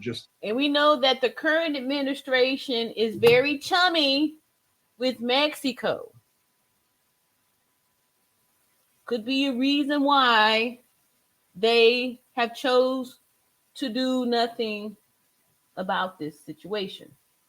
To help out. The police officer investigating the case tells Queen City News if they find evidence that leads to an arrest, they have authority to bring the group back to Mexico and, quote, they will have to answer to Mexican law. While the FBI and U.S. State Department say it's not their jurisdiction, it doesn't mean they can't investigate either. Upon invitation, FBI can come in and assist. Upon, invitation, the State Department can get more and more involved, but it's only upon invitation, i.e., do they want us there? The police officers said they are in contact with the FBI and consulate and urge anyone with information to contact the local FBI office, and they will relay that information to Mexican authorities. Brian. Shanquella was in a room full of individuals who were supposed to be her friends, and nobody volunteered to help her. Nobody put a stop to this brutal beating. Nobody cared enough to provide any protection for her. This lovely young lady, who was not putting up a fight, received no assistance from anybody, and when she is naked and at her most vulnerable state, they instead pulled out their cell phones to videotape this assault. What happened to Shanquella Robinson is beyond comprehension. The video of her being assaulted should not be the last video her parents and loved ones should have of her. There are no words to express how senseless and tragic her death was. My condolences to her family and those who truly cared about her and loved her. May you get justice and continue to heal. All right, we got that. Terrence says the one who did the damage is definitely XY. Easy to see and a trained fighter. I agree with you because it looked like techniques, and that's why I was able to do it so quickly, because each move was strategic and landed right on the mark. So I agree. it was, you can see, I got a video with John Q where we break down the actual movement, and we can show the moment where the technique was done to break the neck, to snap the neck. It was a technique, a technique. It was no accident. This was strategic, and the person, movements were precise, and the job was done. I agree with you, Terrence. Sandra AG says, hi, RN and everyone. I agree. It was a male. Oh, as a young child with two brothers, we watched boxing and wrestling every Saturday. And when I saw the assault, it appeared to me to be a man beating her. I agree. That's great. That's why I'm saying, like, most people, if you're not in denial, your eyes can tell the difference. Your eyes can tell the difference. Your eyes can tell. You see that there's something that's different. You can tell. You can tell. Even the ones that get a good makeup job and all that stuff, you can't change the body structure, the way the person moves. XYs are going to be faster. Going to be faster. The body shape is going to be different.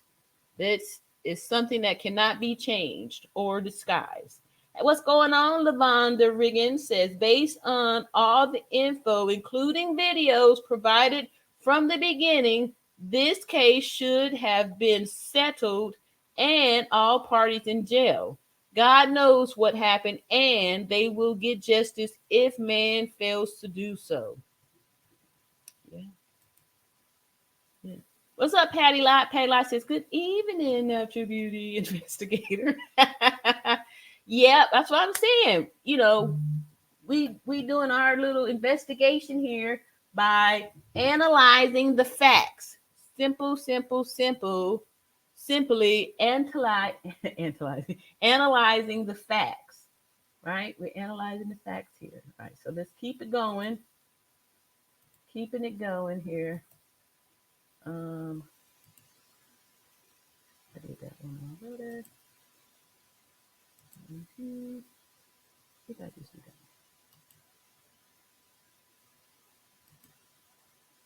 Okay, so let's see here. We're gonna do one more little quick one, then we're gonna read that document. We're gonna slow it down and read the document that came out months later. I think this might be. Okay, so this here is a new 7 months ago, but this is them saying afterwards that they're not gonna pursue any justice. All right, new autopsy shows Shanquella Robinson's spine was intact. All right, so here we go. I can't believe that they actually lied and said this was April 13th of 23. Department of Justice will not pursue criminal charges in the death of Shanquella Robinson. WBTV first broke that news to you just yesterday. And now we're digging deeper into the documents that outline how prosecutors came to that decision. Mary Calkins is live this morning. And Mary, much of that is because of these two conflicting autopsy reports, right? So why did they not speak about the death certificate?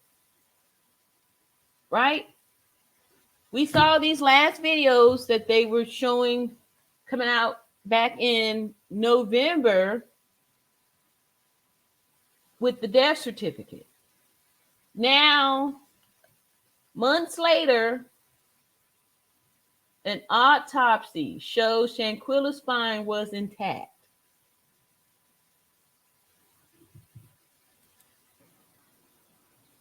That's exactly right, Kristen. We now have the results of Shanquella's autopsy done here in Mecklenburg County, which contradicts claims. Why was an autopsy done? The death certificate already listed the cause of death. There was no question. The family, nobody questioned the cause of death. So what would be the need to perform an autopsy?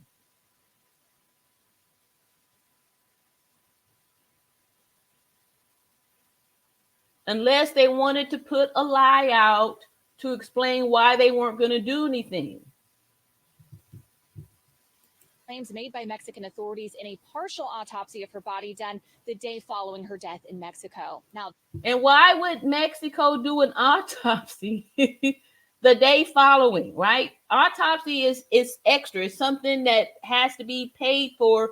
It's not mandatory. Now, a coroner's report, the death certificate, is mandatory because a person's death has to be official. It has to be documented, has to be official. The same way if you were born, you're supposed to have a birth certificate to make your birth official. Has to be reported and documented. It's the only official document that proves your birth. The death certificate is the only official document that proves your death. The death certificate did not state that they could not determine a cause of death. Not only did they determine a cause of death, they determined how long after receiving that injury a person could maintain life. 15 minutes. Now these people want to come up with these lies. that local autopsy released Wednesday has a critical difference than that done in Mexico. The Mexican autopsy said Robinson died from a broken neck. Shanquella's Mexican death certificate finalized a week after her. Now, see how she switched the words up? First she said autopsy, then she goes her Mexican death certificate, right? It's switching up the wordplay so people can go around and get distracted. Stay focused on the facts. Don't let them distract you. Death says her cause of death was a severe spinal cord injury. But that new autopsy done here in Mecklenburg County says her spine was completely intact and concludes an undetermined cause of death. The DOJ says because of the findings from the local medical examiner, federal prosecutors would not file charges in Robinson's death. The Robinsons' family attorney pushed back on the decision not to press charges in a press conference yesterday.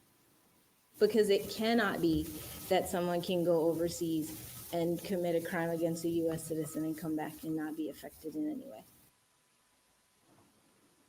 Now, the Robinson family says they are considering civil charges against the people that Shanquella traveled to Cabo, Mexico with, who the family says they believe are ultimately responsible for her death. Reporting live in Charlotte, Mary Calkins, WBT. So Patty Lot. Patty Lot says maybe they gave her fake friends time to get out of town. Think about it. Yeah, I totally agree with that. That's why Mexico didn't say anything until the story was broken. We just saw the one video with the real Mexican reporter, the real Cabo reporter, who says that until he asked, they didn't have a report. They made the report after the news inquired about it. And that's why the stories don't match up or make sense, because if there was a doctor there, why was the police involved if there was no signs of foul play? There's never a time that a doctor is going to spend 3 hours on a house call. Never. There's never a time that a doctor is going to do all these things. We're going to go on and read this here document so we can spit these bones out again. Spit these bones out. And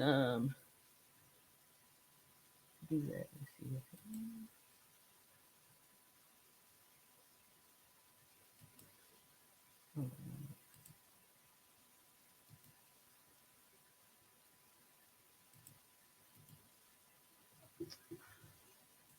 We're gonna spit these bones out here. Yes, I believe you, Patty.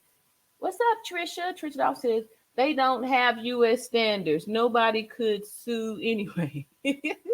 Yeah. All right, so let me see here. Where did I put that?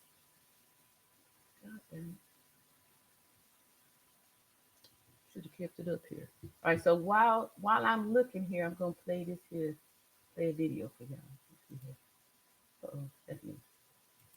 Go back. All right, so I gotta find the document.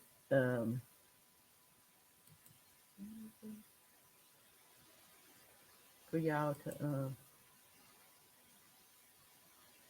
but I want to show y'all something too real quick, because I know we talk about I've been trying to encourage us to vote, and one of the reasons why I believe that we're not getting justice for Shanquella is because of the current administration, who is showing favor for these here folks here. Oh, I said I wanted to do the difference between the autopsy and the death certificate. So while I'm looking, let me play this real quick. Give me buy myself a little time here. Let's see here. What did I say?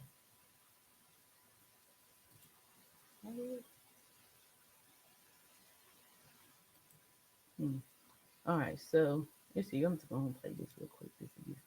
This will buy me a wee bit of time here. All right, so let's see here. This here is about the arrest warrant. Oops. I think I already played this one. Never mind. I must have that on a different document too. All right, let's see here. What's up, Karen? Karen says Cabo 6 are the one cleaning up the crime scene before they lied to Mexican authorities. I still don't believe the maid was there by making up the story. It's because they Googled it.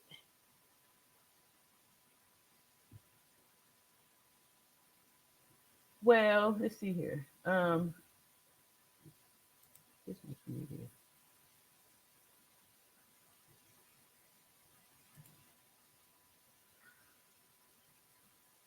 I just had it. All right, so let's see here. What's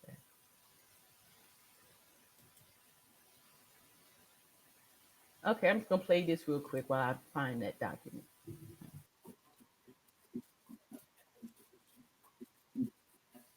Shanquella Robinson, who died in Mexico last year. The 25-year-old from Charlotte, North Carolina, died on October 29th. Her death certificate listed the cause of death as a spinal and neck injury. A video posted online after her passing showed Robinson in a violent altercation with another woman. We're joined now by Salamandra Robinson, the mother of Shanquella Robinson. Salamandra, first of all, we're so sorry for your loss. What does it mean for your family to hear that federal charges will not be pursued? We was very disappointed. I'm sure. Were you surprised? No, but I was disappointed because the simple fact is that they had enough evidence due to the video that was online, and they said it wasn't enough evidence, but I don't believe. And then they said that they don't know what was the cause of her death, but the cause of her death was due to the fight, from what we could see. Wow. Now notice how they didn't just gaslit the mother so much that even now she's calling it a fight. And you can hear the, uncertainty in her voice, because, she probably can't believe too, like, what? How could you not see this and know, and say that you can't determine a cause of death? It matches with what the death certificate states. All right, so I did find them. I'm going to let her finish this stuff. And she said she didn't have a broken neck, and she also died from the swelling on the brain, but she also was beaten. So you can give me I feel that someone should have been arrested due to that, but they trying to say that it didn't. So I might have to have her body exhumed, because we need another autopsy. Wow. Now, see, they got her confused because there's no need for no other autopsy. The death certificate, y'all got the death certificate. That's the only official document. And shame on those attorneys for not letting them know that the death certificate is the only official document. How dare them take these people through this runaround? This doesn't make any sense. This is in woo. And I'm sure all of this being said by a mom, these are just unimaginable things to be discussing about your daughter. Where does your fight for justice go at this point? We're gonna keep going. We will be in Washington on May the 19th. And your lawyer has criticized the lack of urgency from U.S. authorities in this case. What do you feel should have been done differently? I feel that they should have took this case and took it serious when it first happened. They didn't step up to the plate and do what they needed to do from the very beginning. They said it was out of their hands, but it looked like to me they didn't try to do anything. Okay, so if they said it was out of their hands when they first talked to them, why should we believe that they did an autopsy the day after her body was, the day after they, took the case on? If they just took the case on the 18th and the funeral was on the 19th, it is highly unlikely that they did an autopsy. They said it was out of their jurisdiction. Why are they wasting resources or using resources for an autopsy on a case that they didn't really want to have nothing to do with? They lying. And they really failed my family. They as being the FBI and the government here, we has really been failed, because my daughter didn't deserve to die like that. No, and brother was in Mexico or wherever it was. And they need to make a law, let people know that you can't go out of town and do nothing to someone and come back and think that you's okay with it. There was a video, everybody's seen the video. So there should have been some charges should have been made. And I'm talking about here in the United States. Exactly. We're focusing on the legal process and moving forward. But just for a moment before we go, can you describe what this has been like to go through as a family? It's been a nightmare. The whole 5 months ain't been nothing but a nightmare to me. All right, so that's 5 months there. All right, so I'm gonna stop that there. All right, so I found the document, y'all. I'm gonna go do it. They just showed a little bit of it too here. All right. Let me see what yeah, here we go. All right, so get y'all a little stretch break and some water, maybe a little bit popcorn here. Let's see here. I hear you on that, Karen. Karen says, Doctor ain't stupid. She knew Shanquella was already gone before she arrived. Yeah, I don't believe no doctor ever arrived there. A doctor would not have put their license on the line for this baloney.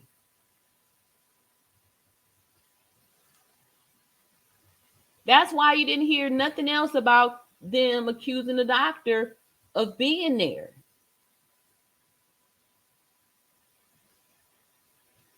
There's no way a doctor is going to be hanging out for 3 hours. You know how many patients they could have seen in 3 hours?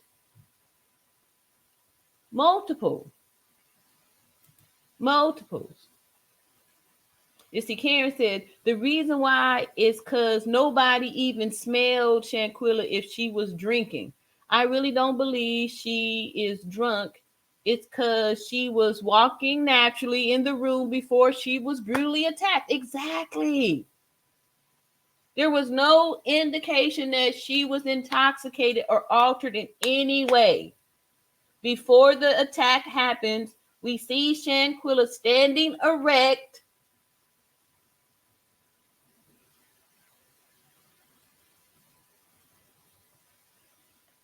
with no indications that she was altered in any way. Yes. Tina says they waited 3 weeks before they started an investigation. That's why no justice has been served, because the crime scene had already been cleaned up.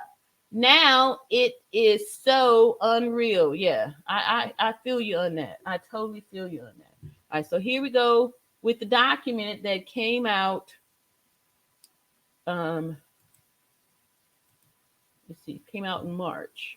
Here's the letter from Shanquella's lawyers. Here it's from Benjamin L. Crump and Sue Ann Robinson, Esquire, right? Dated March 13th, right? So here's some here's some blah blah blah stuff on here. Then this is their evidence and their proof and stuff like that. All right. So we're just gonna read through it and then go through what Mexico said. And then from the videos that we saw that came out November, the 17th, the 18th, and the 20th, all that stuff. Here is stuff. Look at these dates. All right. So on March 13th, they saying, Dear President Biden and Secretary Blinken, on behalf of the family of Shanquella Robinson, we write to request immediate diplomatic intervention from the United States government in this transnational criminal case. The case involves the death of Shanquella Robinson, a 25-year-old ambitious, bright entrepreneur and American citizen. Shanquella traveled to Cabo San Lucas, Mexico on October 28, 2022, and was reported dead in a luxury villa in Cabo on October 29th. Her 6 travel mates returned to the United States the next day. 3 of the 6 travel mates, Winter Donovan, Kali Cook, and Dejanay Jackson, would transport Shanquella's luggage from Mexico to her mother's home in Charlotte, North Carolina. They would give their condolences and inform Mrs. Robinson that Shanquella passed away from alcohol poisoning. Okay, now,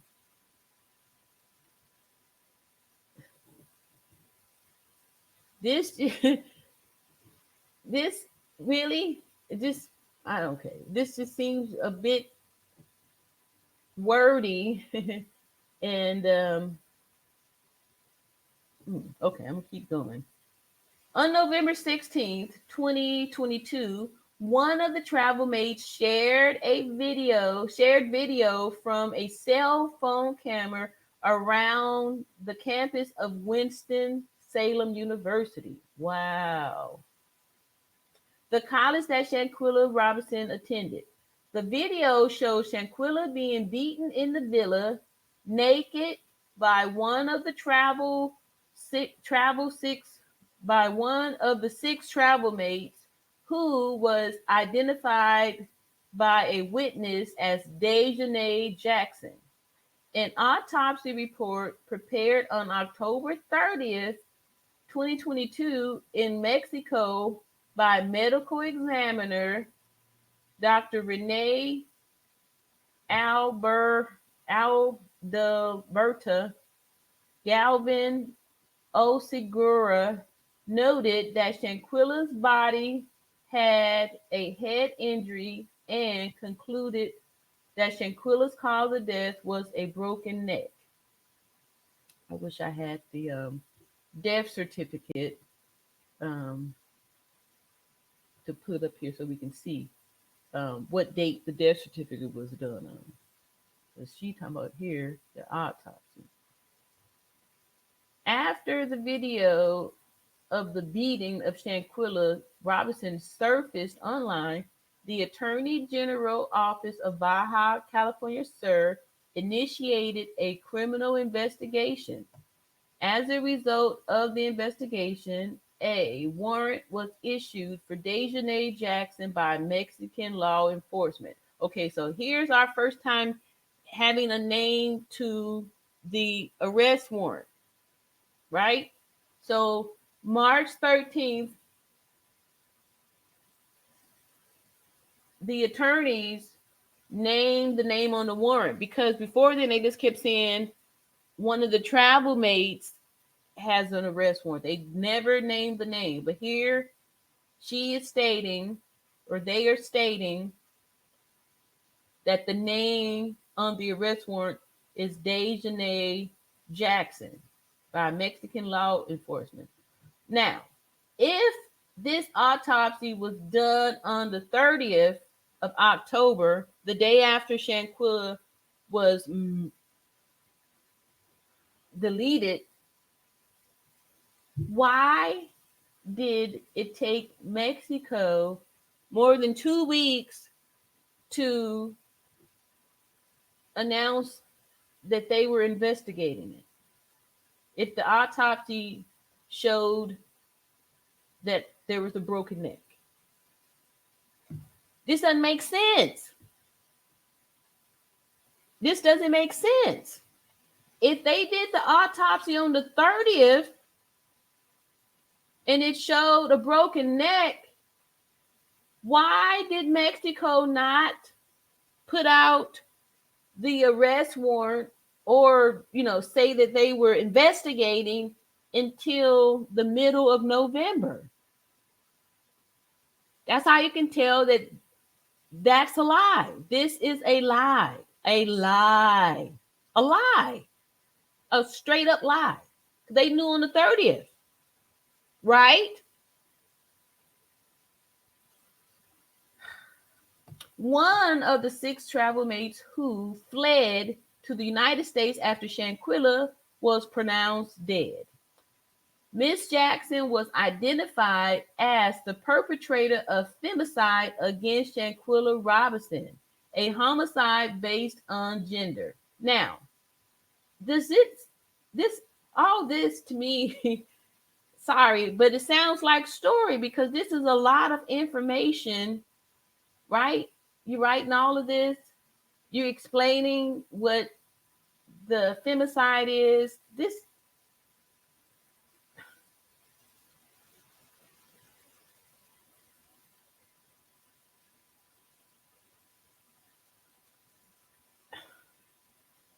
I don't know, y'all. This taking a look at it, months later with new eyes, this sounds like a shepherd trying to lead the sheep. If a United States citizen commits homicide in Mexico and returns back to the United States, as you are aware, they can face criminal charges in the United States under federal law or state law, depending on the circumstances of the crime. Federal charges are brought in cases where the crimes involve interstate commerce or federal law enforcement agencies. We know in a transnational case where evidence was possibly transported and persons of interest communicated with each other via cell phone, federal charges could be brought against those responsible for Shanquella's death. Under federal law, the most likely charge that could be brought against someone primarily responsible would be a violation of 18 U.S.C. 1112, which covers manslaughter and involuntary manslaughter.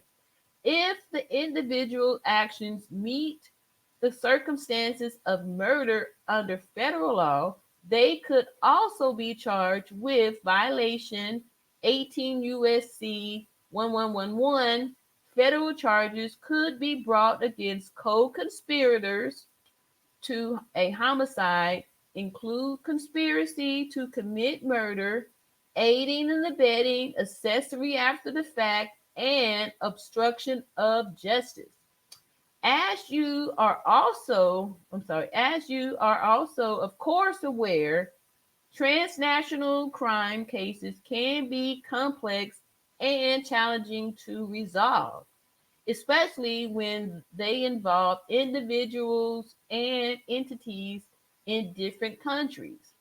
We understand each country has sovereignty over its own citizens and that each country has its own legal system which can create issues.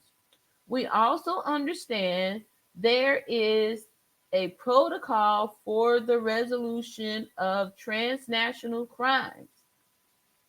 Despite reaching out to consular authorities who are tasked with being the family's guide and liaisons in cases such as this, we have encountered numerous obstacles in our efforts to receive information for the family on whether those responsible would ever be brought to justice. While on a fact-finding mission on behalf of the family, attorney Sue Ann Robinson was advised by a member of the United States Consular Corps in Mexico that if the family was seeking information about the case, perhaps the family should reach out to the at-large travel mates. Certainly, this is unacceptable.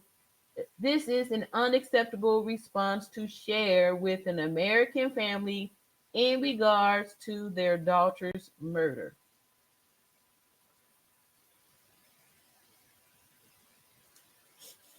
This smells fishy. Given the nature and scope of this case, we believe that diplomatic intervention from U.S. government could help facilitate the necessary cooperation and coordination between the involved parties to ensure that justice is served timely, that the accused are tried under the appropriate legal systems, that extradition is possible, and that the international cooperation is fostered. The United States can follow the extradition protocol and turn over the individuals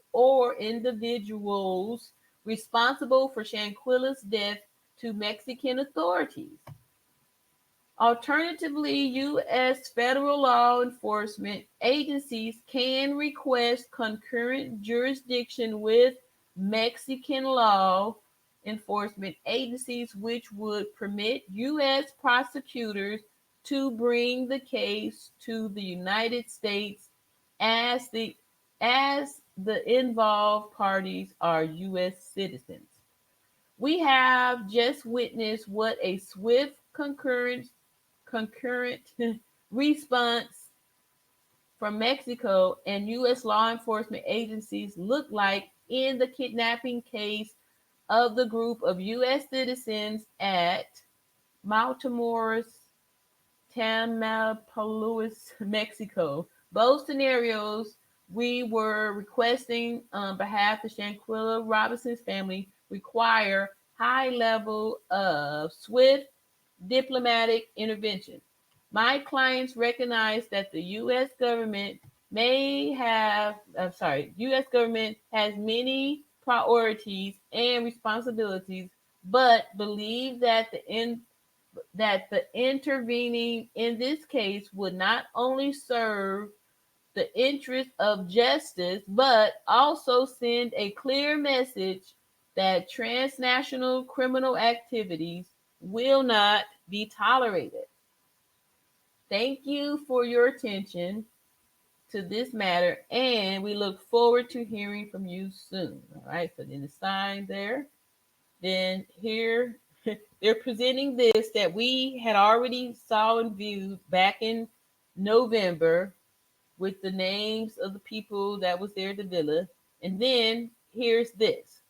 All right, so here this document is supposed to be from Mexico. This is the interview report. The first thing that I noticed today is that there is no official seal. It says official seal, but there is nothing there. No official seal. Where is the official seal? All right, so apparently this is from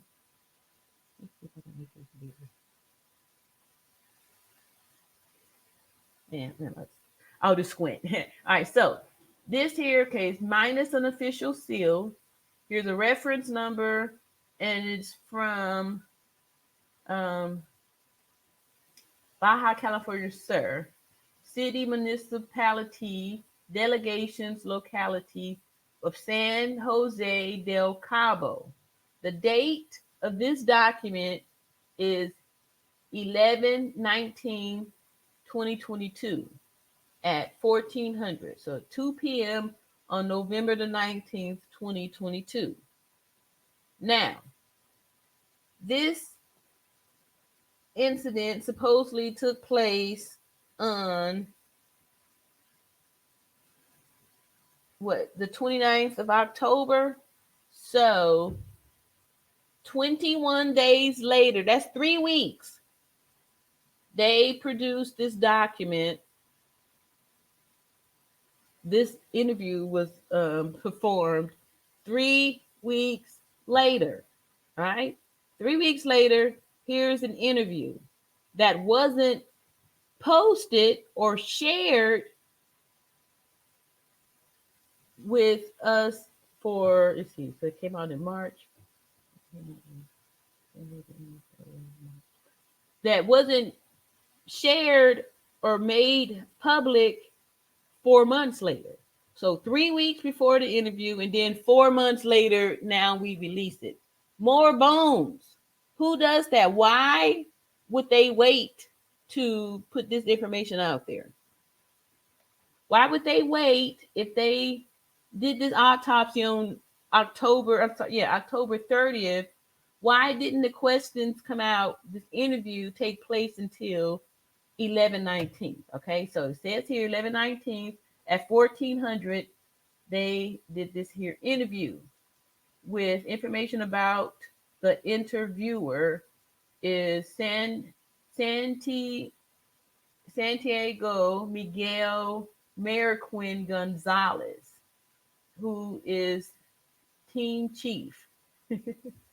Assignment homicide unit. So on the 19th of November, 3 weeks after the homicide, is when they decided they were going to do an interview, right? 3 weeks later. All right. So here it is that Guadalajara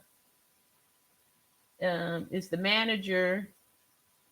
And right, so here's the interview there, age 39. All right, so the other thing that stands out, again, the official seal is missing, and this interview is in English, right?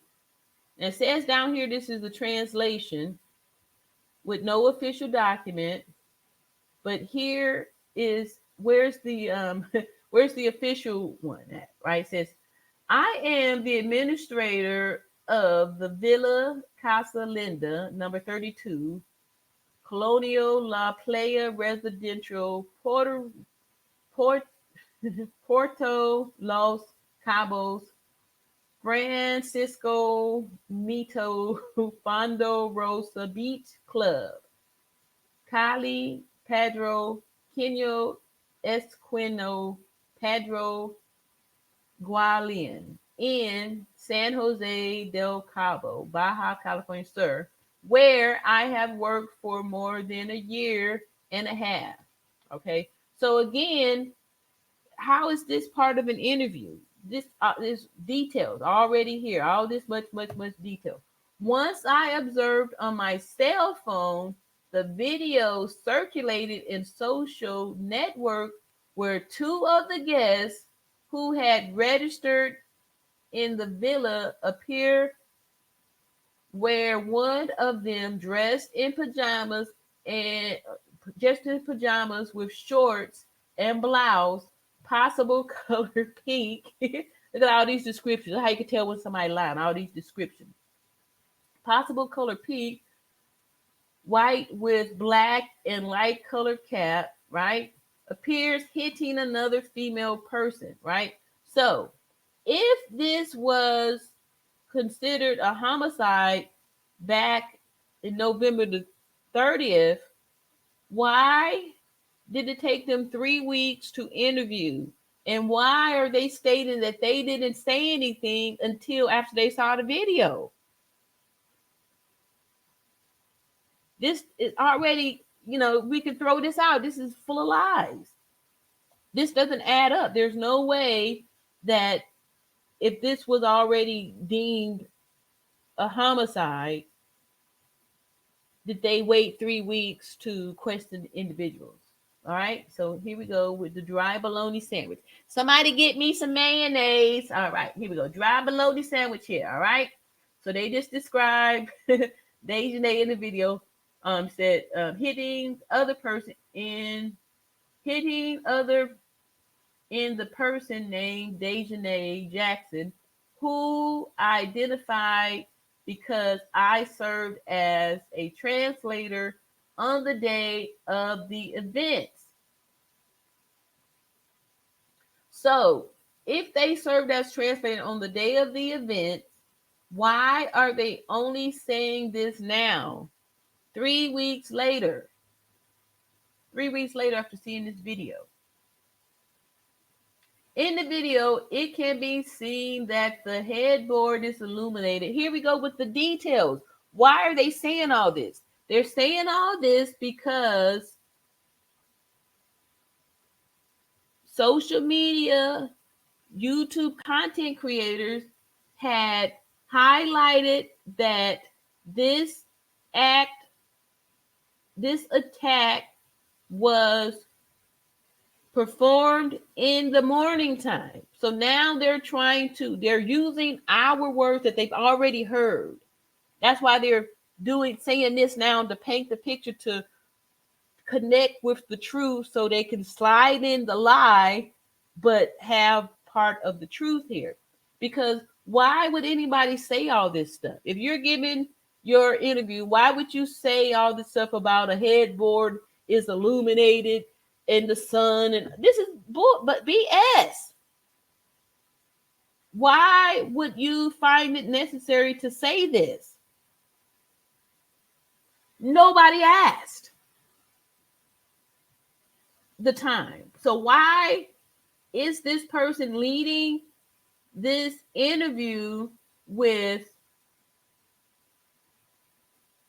in the video, it can be seen that the headboard is illuminated by the sun rays, and due to the location of the sun rays, it can deduce that it is between 7 and 8:30.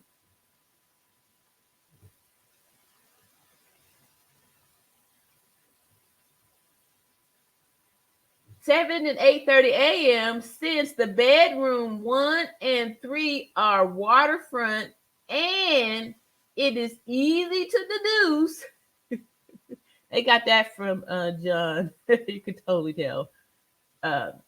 It is easy to deduce the morning schedule since the sun rises on the seaside, illuminating those rooms. Who says all that? Why? Why are they saying that? Why? Like, why is that necessary to say? Why would that come to mind to say that it's the morning time? Why? BS. BS. The seaside illuminating those rooms. That is the room number 3, because that is the only one that has a hammock outside of it, and the hammock can be seen in the video. Also, after 10 a.m., the sun rays begin to reflect towards the floor of the bedroom, since there are some pergolas on the outside of the room. Now,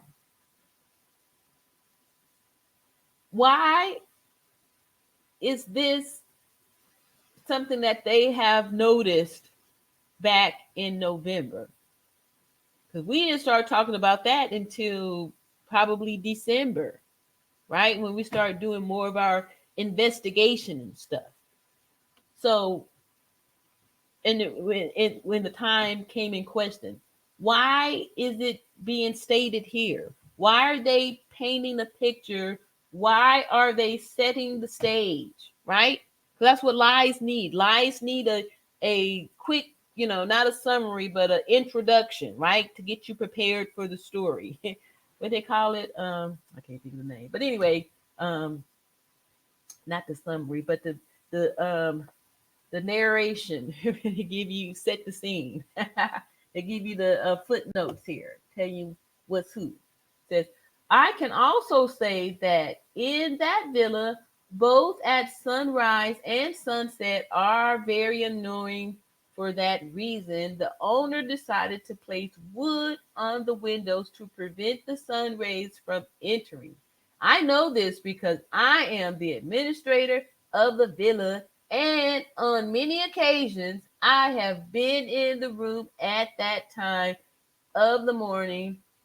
Finally, I wish to state that the villa was reserved for October 28th to October 31st, 2022. That's all I wish to state. What does this have to do with what happened? Why did we waste all of this time with these details? Why? Why? Why? Why? Why? Why? Unless you are trying to cover up or tell a lie. There's this here is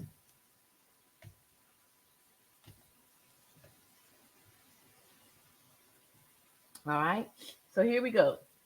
Keep on going down here. It says interview transcript. All right. So some more interview here.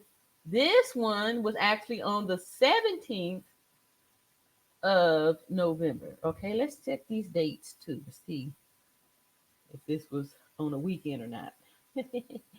Let's see here. November 22.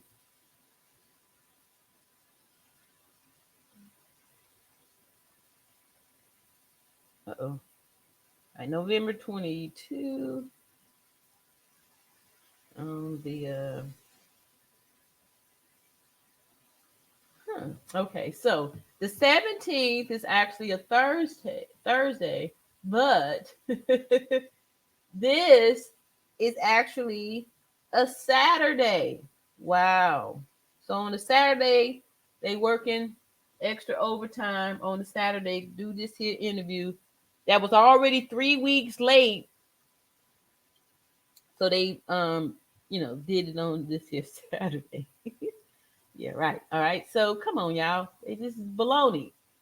Baloney. All right. So here's another person on baloney here. This here is another person. It says he's is part of the specialized unit for the investigation of miscellaneous crimes and its jurisdiction.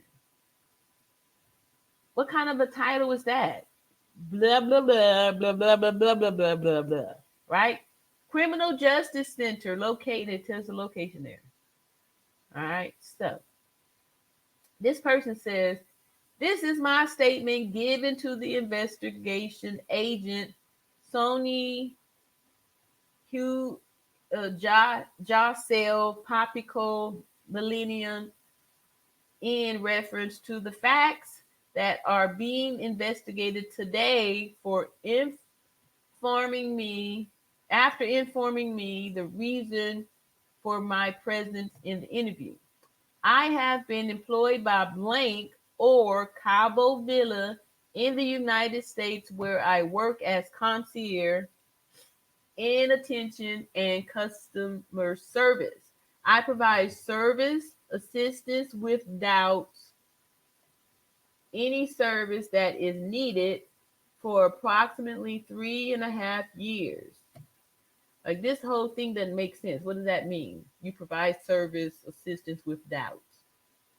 What does that mean? On October 28th, 2022, I had been informed of the arrival of some guests of the Villa Casalinda 32, which is located in Pedro, Quino, Porto, Fondres, Porto, Los Cabos, San Jose del Cabo, and Cali Pedro Gilead. The day before I was sent to work schedule. So why is all of this backstory required? Why aren't they giving account of the actual incident? And how was they there? Okay. All right, so let me just come on down. We're about to get to the verify the facts that from that first video that we just saw. Right. So it says here, I worked as concierge. Okay. On October 28, 2022, I had been informed of an arrival of some guests to the Villa Casalinda, okay, I already said that. The day before, I was sent the work schedule of the villa that we are to take care of as concierge.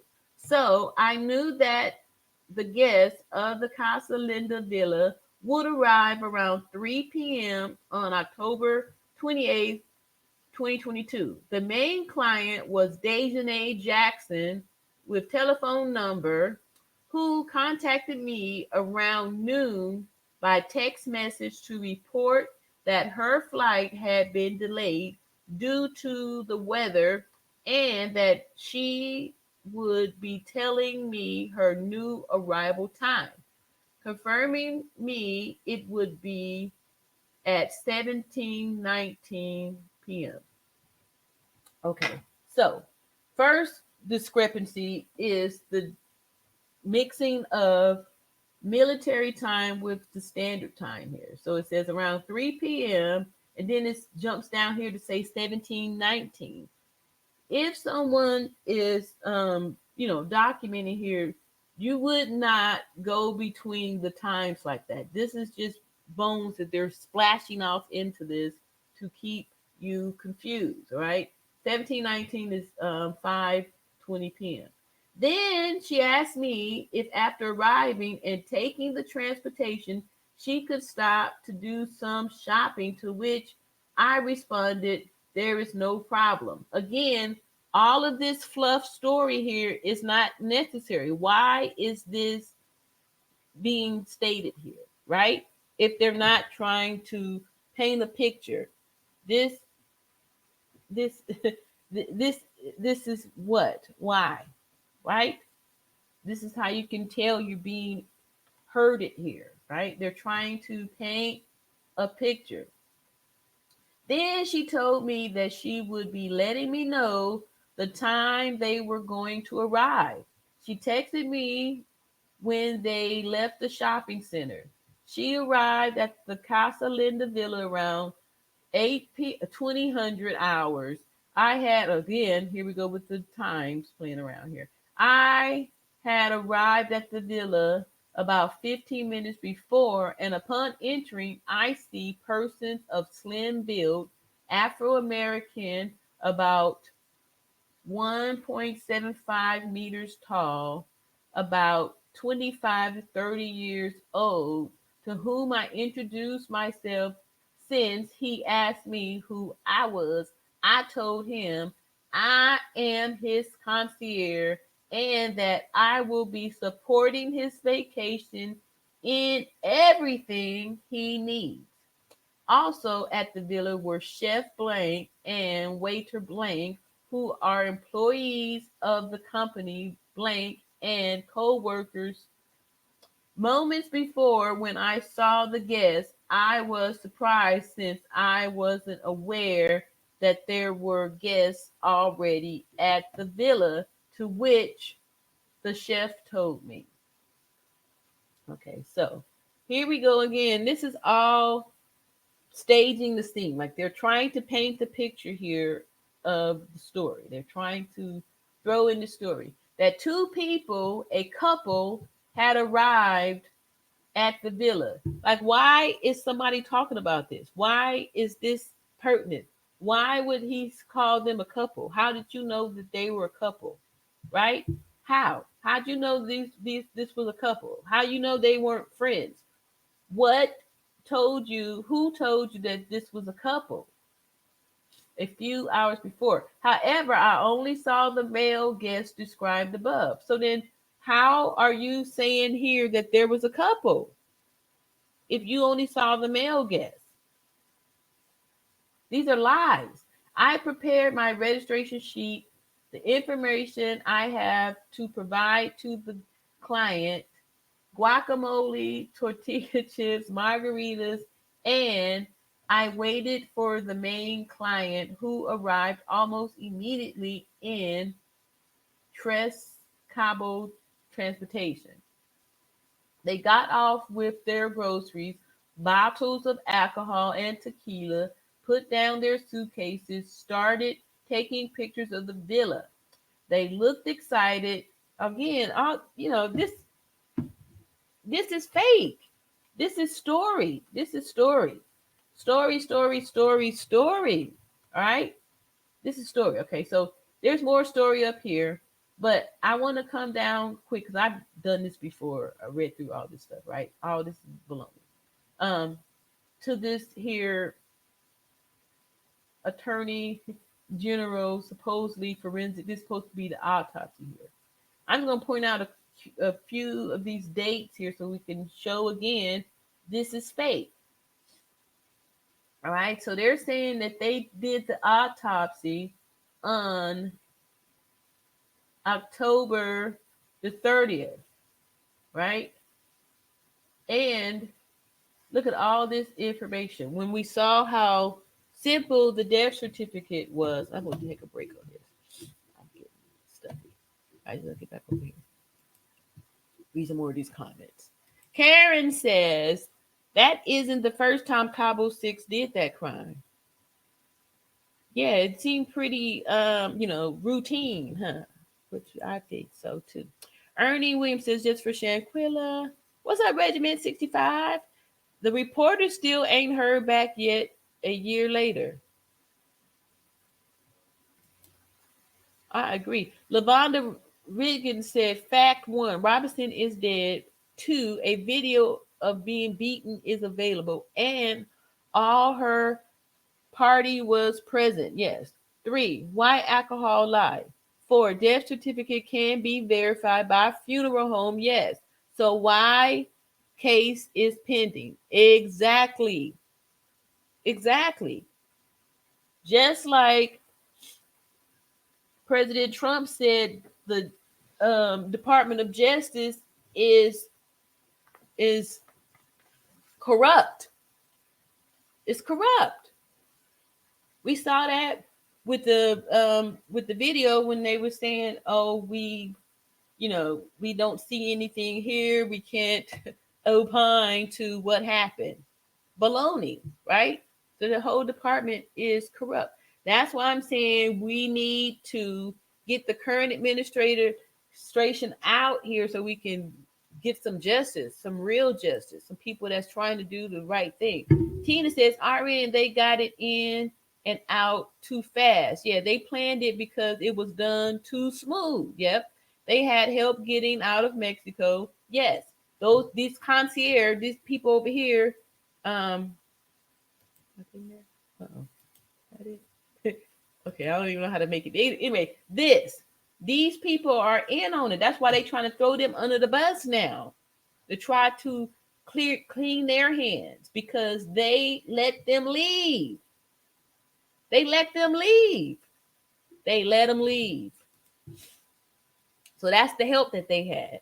That's the help that they had because if they determined that it was a crime scene, if they determined that it was homicide the same night they taken her body to get autopsy, give me a break. Why would they let them leave? Right? And why did in the beginning they report that there was no evidence of foul play? Yeah. Lavonda said the death certificate should represent final findings of autopsy, which also include other lab results. I agree. Karen says the autopsy is only partial, not fully. Shanquilla's mom said no third autopsy. Hairston Funeral Home in North Carolina aren't fully autopsy either, but cover up and missing details from the document. All right. Okay, so I know what I want to show too. This here certification from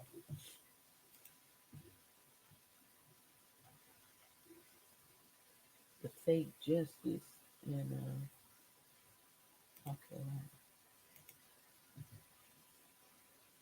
Ooh, I'm getting tired. All right, I'm gonna read a few more of these and then I'm gonna call it a night. See here. The funeral home are Sandra Hairston from, yes, that's where I saw that name from. On okay, so clues. They're the ones that signed off on, this here. Yeah. The funeral home are Sandra Hairston from DOJ are related to one of Cabo 6. Khalid's grandma. That is why it said Harrison Funeral Home in North Carolina that does autopsy in North Carolina. Yeah. I just looked at it earlier today and it didn't have a signature on it either. Where did I do that? All right. I'm gonna take a little time to find that, but while I'm looking, I'm gonna play the video. Is this it? No, that ain't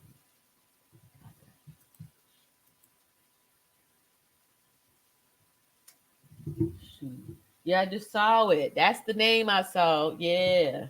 Wait a minute. Was that? Yeah, that's it.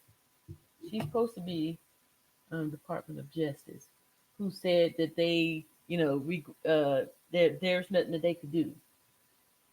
But like I said, there was no signature on it. It just was a statement. Let's see. Yeah. All right. So while I'm looking, I'm just gonna go on and play a little something. Oh, yeah. Yeah, I can do that. Let's see here.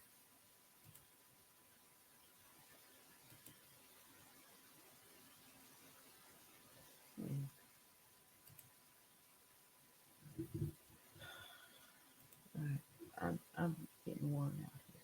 All right, so while I'm looking at that, I'm going. Let's see here. All right, so while I'm looking for that, let's just promote some stuff here for Trump make America great again. Not that. All right. So anyway, I'm running out of steam, y'all. I'm gonna call it a night. I mean, Hey, I got some greetings down here for some folks. What's up, PM channel in the hizzy? Says salute all around at your beauty. All right, good to see you. And I'm sure that's a fancy something there emoji that I can't see.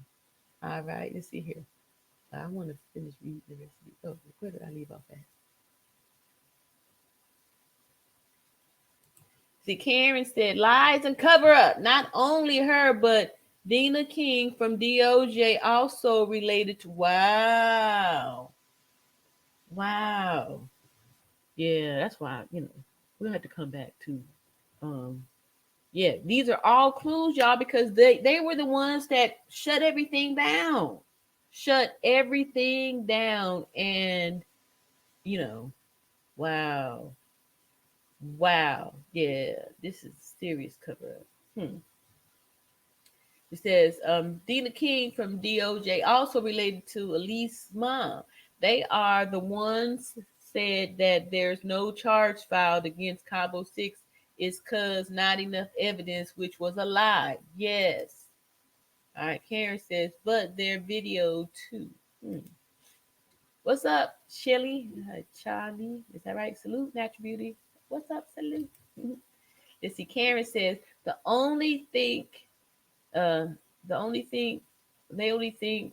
I believe that Shanquella has a broken neck is because the attacker hit her back really, really hard before her body was thrown on the floor. That messed up her butt all the way. Yes.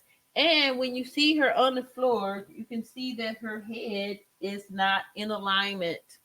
It's knocked off of the axis. That's also seen. And two, if she was would have been knocked out, why didn't she fall over if she wasn't paralyzed? If she wasn't paralyzed, she would have slumped over.